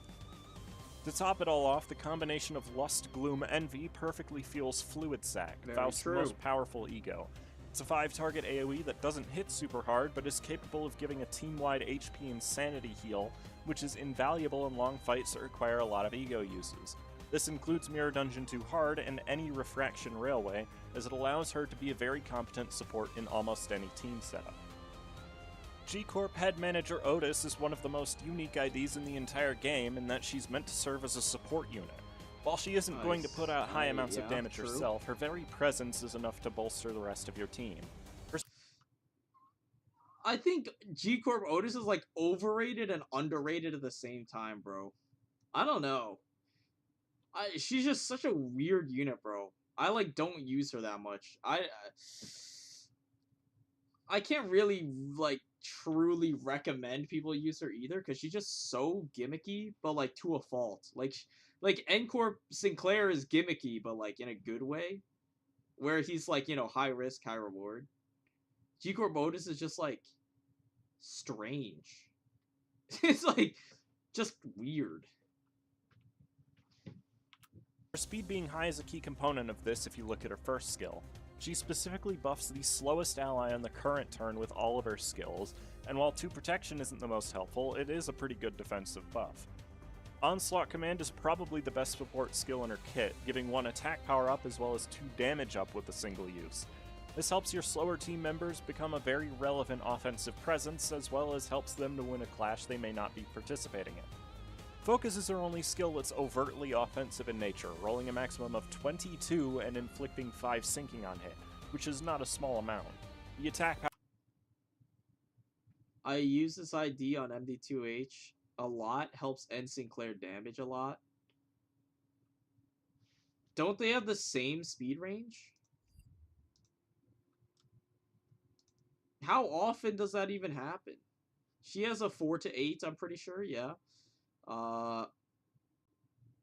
Sinclair, I feel like, also has a 4 to 8. He has a 3 to 8. That's like virtually the same, almost.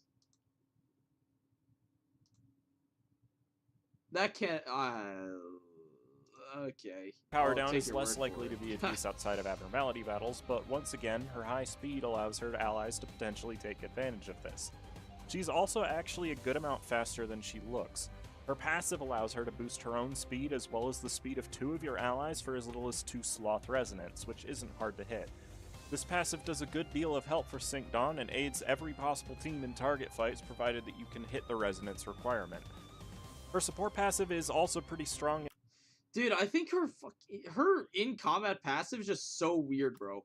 It's like such a busted passive, but it's just so inconsistent. Like, dude, that's like part of why I don't like this unit. Like, it's just so weird.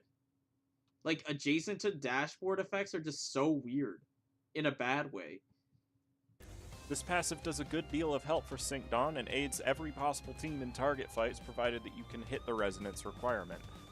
Her support passive is also pretty strong and pretty easy to activate, granting one random ally one attack power up 1/3 of the time. Protection and defense power up are a lot less useful, but protection... Yeah, dude, nah, her support passive is so troll. Dude, it's like a 1/3 chance to get something useful, bro. It's just fucking rolling a slot machine. can at least help in certain like, situations. this idea is just so strange. She also perfectly fuels her own Sun Shower, which isn't necessarily the best ego for this ID, aside from being a big coin to win clashes with. She won't have any trouble keeping her poise, since she only has single coin skills, but the odds of landing a crit are not that high, and you'll have to use the ego a second time in order to keep your poise count up. That's why I like it. More power to you, man. Not for me, but if it's for you, then go ahead.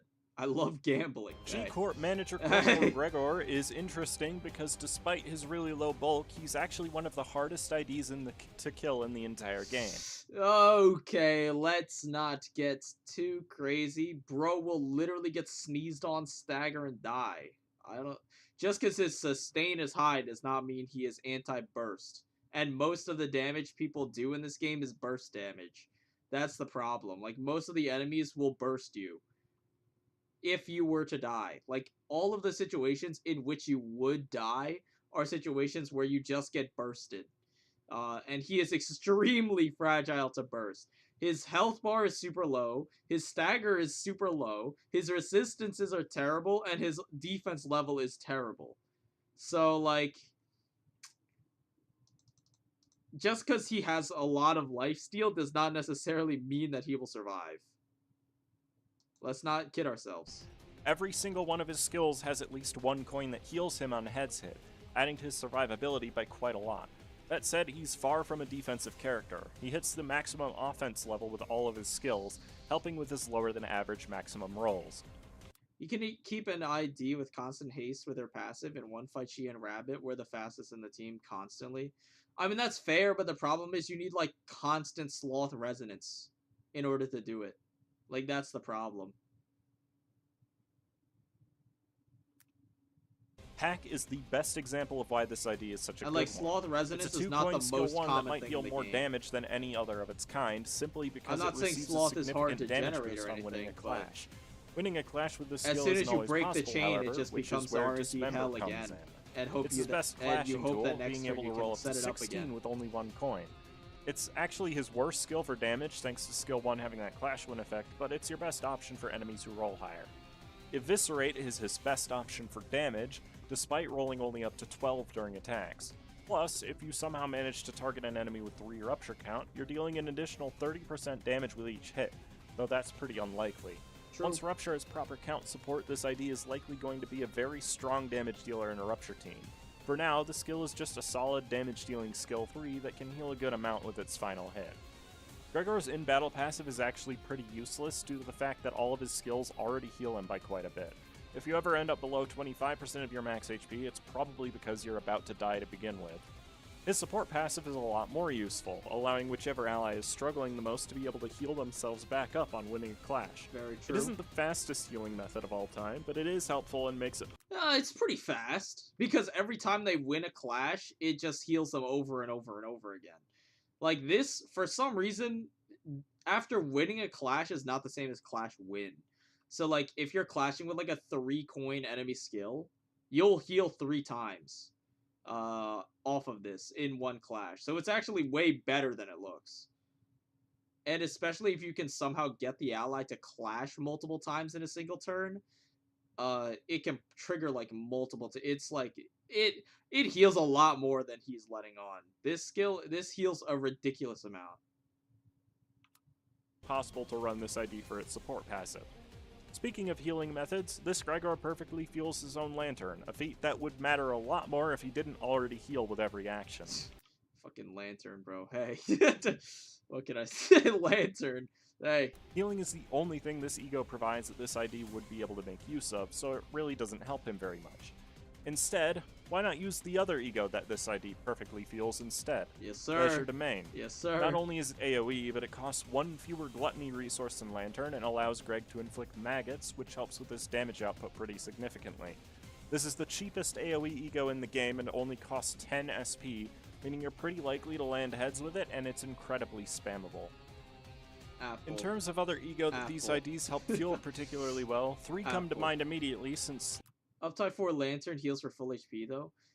Yeah, but like self-healing on him is just not the issue, bro. The problem is just him getting bursted in the first place. That's the problem. The healing it doesn't matter, bro. All of his skills heal him for a very significant amount. So he does not need more healing. He just needs like to not die. That's the problem. Sloth and Gluttony are the name of the game, with Gloom mixed in. The first one is Wishing Cairn, which is a pretty decent death ego that is capable of inflicting paralysis and sloth fragility. That being said, it only becomes AoE at Uptide 4, and for reasons I'll mention later, you probably won't want to use it more than once in order to activate its passive for Yi Sang. The second ego is Yi Sang's Dimension Shredder, which is notable for— Yeah, it's true, but you can use Lantern on other Gregors. Yeah, but like all of the other Gregors also die when they get sneezed on. It's like it's the same problem. They all die when they get sneezed on. Like every single one of them just dies when they get sneezed on. It's not a problem, or it's the same problem. I guess besides like the Zwei one or the tank one, you could use it on. So that's like the only one that it matters on. For having one of the highest potential single target damage values in the entire game. Right now it might not. I've never had G. Gregor die by one attack. Okay, yeah, he's not going to get one shot, but the thing is he's going to get staggered or stagger plus, or stagger plus, and then the next turn he's going to die. Like, that's the thing. He's not... Usually he doesn't get 100 to 0 one shot, but it's very frequent that he will get staggered, like stagger plus. Usually, on average, it's like a stagger plus, and then... You know, I've had him frequently get stagger plus and then just instantly die. Not be as valuable as it could be since Yi Sang doesn't have a charge ID yet, but it can still be a very effective nuke that is fueled really well by the G-Corp IDs. The last of the ego that are particularly beneficial for these IDs is Yi Sang Sun Shower. It's one of the strongest ego in the game and is fueled really well by both G-Corp IDs. There are a good number of IDs that help to fuel this one while also having a sloth skill, so putting together your team can be as simple as adding those IDs, and this ego will make your setup exponentially more powerful. I agree. When it comes to building a competent team using these IDs, specifically when using G-Corp, since LCR Faust works in every team really, you'll want to build an entire team of IDs that have sloth skills. If these IDs have... I don't know if I would bring Rose Spanner. What was the rationale behind bringing Rose Spanner again? He just, like, brought Rose Banner for fun? Okay. I mean, that's a little... That's all you, man, I guess. I mean... Using these IDs, specifically when using G-Corp, since LCR Faust works in every team, really, you'll want to build an entire team of IDs that have sloth skills. If these IDs have Gluttony, it's even better, since they synergize... Gloom, probably. But if he's bringing, like... If he's bringing Reindeer, the Gloom is already covered. I don't think you need Gloom to feel Sun Shower, I suppose. Like, maybe. I guess. I mean, the team comp does not have that much pride in it. Sun Shower does need pride, so, I mean, that makes sense. She has a pride skill 1. That's, like, the only thing. But, like, why not just use, like, Sonk Don or something? Because Sonk Don also has pride generation, but she's, like, just better, in my opinion. I don't know. Better with base Ryoshu's... Sinking Deluge? Yeah, but they don't have enough Gloom generation to spam Sinking Deluge. Nor do they have Envy generation, like, at all. So, I don't, like, Rhyme Shank is just way too expensive for their team comp. Passive for extra damage. The IDs that mostly fit this category, for one, includes both Seven and Efflorest Ego Yi Sang, both of whom have 3 out of the 4 Sin affinities needed for Sun Shower, and share all of the ego that I mentioned earlier that are better. Efflorest Ego specifically is one of the strongest IDs. We could check, pull up the list. The list of what?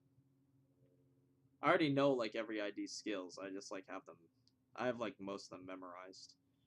In terms of like sin affinity anyway.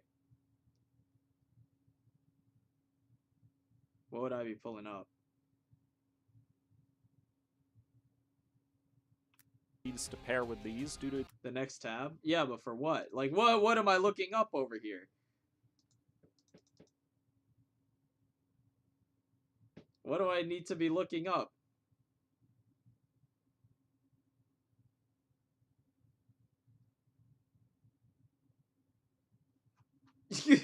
You lost me, bro. its unique synergy with them. Other IDs that fit this category include 7 Ryoshu, 7 Otis, and K-Corp Honglu, who all share both gluttony. Rose Banner Rogia? Dude, what about Rose Banner Rogia? What about her? She has a Pride Skill 1. That's like the only thing she offers to the team.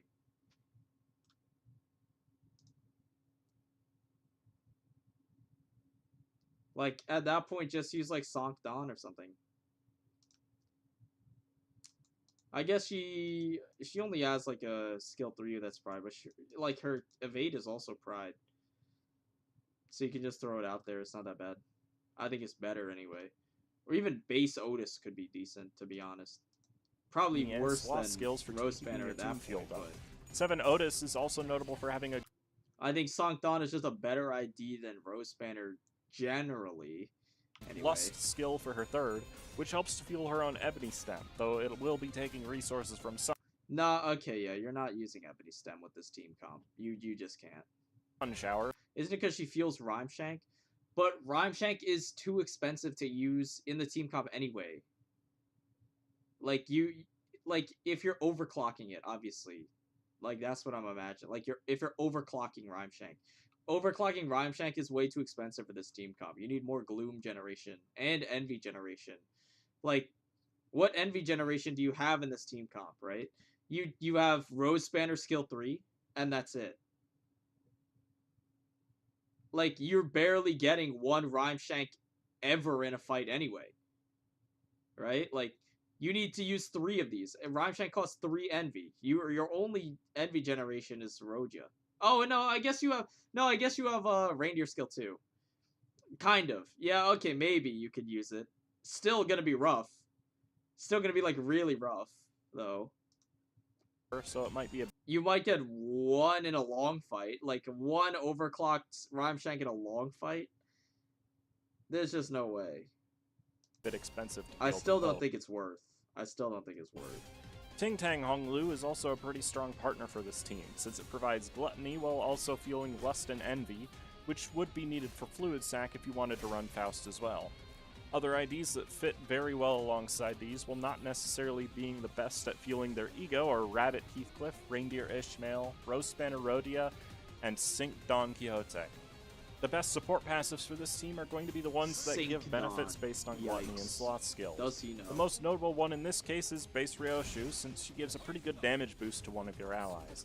Ting Tang Honglu also does the same, but he's more likely to be a unit you'd want to bring along. Sync Don and Warp Don both have support passives that are relatively easy to activate with the Pride and Gloom Sin effects that you'll probably... Relatively easy to activate. 3 Pride Resonance is not relatively easy to activate. Let's just get that clear. This shit does not... And it's not even that good. have with as well. And, as always, any Gloom-heavy team is going to benefit heavily from Mariachi Sinclair's passive, since it will almost always be active. And that's about all I have to say about Limbus Company's... So what is the object of this team comp? You basically just turbo out Fluid Sac and stuff? I can't help but notice that, like, his team building guide was about, like, G-Corp and then the LobCorp Faust, and he, in the end, he chose to omit the LobCorp Faust. I mean, that's just kind of funny. If anything, I would replace Rose Spanner Rogia with LobCorp Faust. And I would replace, what's it called? Reindeer with... I would replace Reindeer with, like, Rhino, I think, would be a good fit for the team. Unironically, I think Rhino would be a pretty good fit. Because Rhino can fuel Fluid Sac, really well, right? Rhino fuels Fluid Sac really well, and he also benefits off of having G Corp Otis on the team, because if you can activate the G Corp Otis passive to give haste, you can trigger his speed effects way easier, right? I think that Rhino would probably be really strong on that team, probably pretty good. And I would also add Lobcorp Faust, obviously, because that was like the whole point of the video. So if I were to suggest, you know. Anyways, I think that's gonna do it for the stream. I'm a little hungry, you know, and what's it called? I'm a little hungry guy. Also, that second passive gets 2 defense down or attack. Yeah, like something like that, right? So it's like pretty good. It's decent. I think personally, like this team comp could be improved. Let's make it not blurry. I think that this team composition could be improved. But it's not bad. For new players, if they have no idea what they're doing, I mean, these are just 5 usable IDs that you could bring in and do fine with. He's mostly doing themed teams. Yeah, but he forgot the he forgot the Lobcorp Faust. Bugs and apples, bro. He forgot the apples. He brought her up at the beginning and then just left her out. Where'd it go?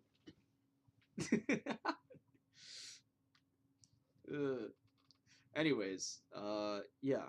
I think that's gonna do it for stream. I'm pretty hungry, pretty tired.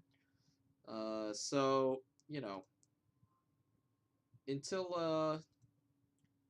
next time, I suppose. Closing thoughts, pretty good. I'd probably, maybe I'll watch this guy's other ones. Apparently the N Corp team comp is pretty good. Apparently, maybe. Well, this guy's got an hour-long Uptide 4 video, too. What do you guys think about this guy's Uptide 4 video? July 22nd. When did my thing come out? July 22nd. When did my video come out?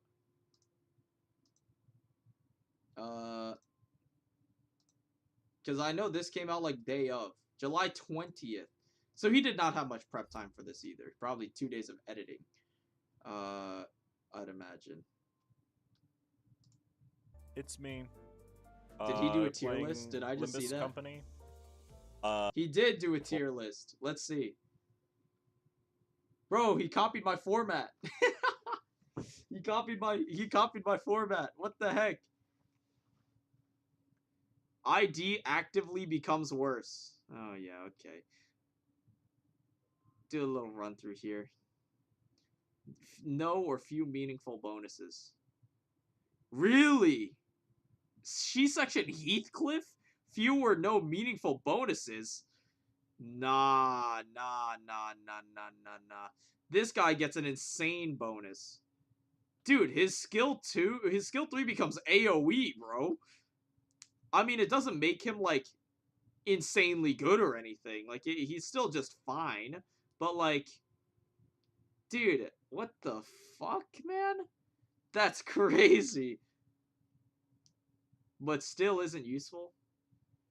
Isn't useful? That's an insult. That's an insult.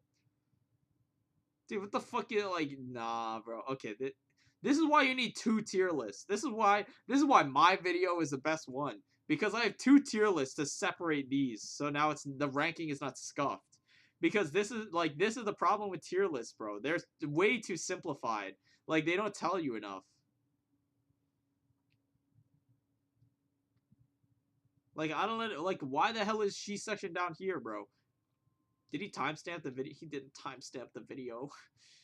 Ah, dude, my video's like 3 times longer than his. You know, please, bro, just timestamp your video. I want to know where she section Heathcliff is. no or few meaningful bonuses. The ID is very strong. Like, dude, I don't know. I think they revised it later on. Did he?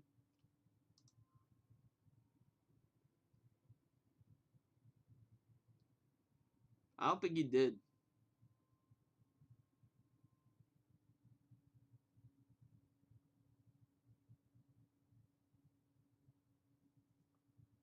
I don't think he did. I think this is it. I think this is the peak of humanity. Meaningful bonuses, ID becomes very strong, significantly stronger. Where is Blade Lineage Isang? Why is Roja up here? Blade Lineage Isang is in... What the hell? No way, bro. Okay, nah, this is scuffed, bro. This is scuffed. I mean, I have not watched the video, so I don't understand his methodology that much. So I'm not gonna judge it and just say immediately that it's, like, bad, just because I don't agree. Because the methodology could just be scuffed. But, like, there are some very subject decisions made here. I don't know if I completely agree with a lot of these. With a lot of these. I don't know if I completely agree. Where's Sloshing? No, fewer meaningful okay, yeah, at least she's down there. Where's my boy B.L. Sinclair? He's here. Gains meaningful bonuses, but still isn't useful. That's fair. Surprisingly, I agree with all of this except for Liu, bro. I don't understand why Liu is there.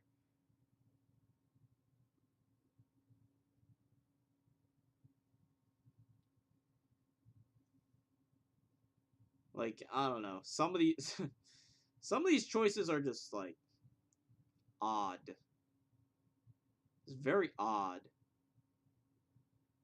I guess this is the issue with having one tier list, right? Like Rabbit does not gain, like, anything, but he does remain strong, right? He does remain strong, so he has to be high tier. But, like, he does not gain shit. He does not gain literally anything from Uptide 4. Like, literally nothing. He does not gain anything. But he still remains strong, so he has to be high tier, right? So he just looks so goofy next to base Heathcliff. Like, that's the thing. Like, that's why I chose to do 2 tier lists, because otherwise you end up with situations like this, where it's just super awkward, and it looks, like, super weird. So, you know.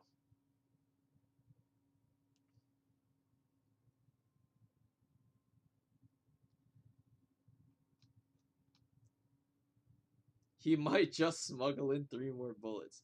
Yeah, where's he storing those 3 bullets? Anyways, I'm done. For real, I'm done. We're, you know, we're gonna end off for today. But, yeah. Until next time, I'm gonna go eat something. Take care. It's been good. Ugh.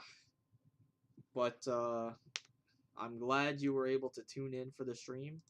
And I hope you enjoyed. When's the next stream gonna be? Ooh, maybe this weekend. Maybe this weekend. But no promises. No promises. Alright, peace.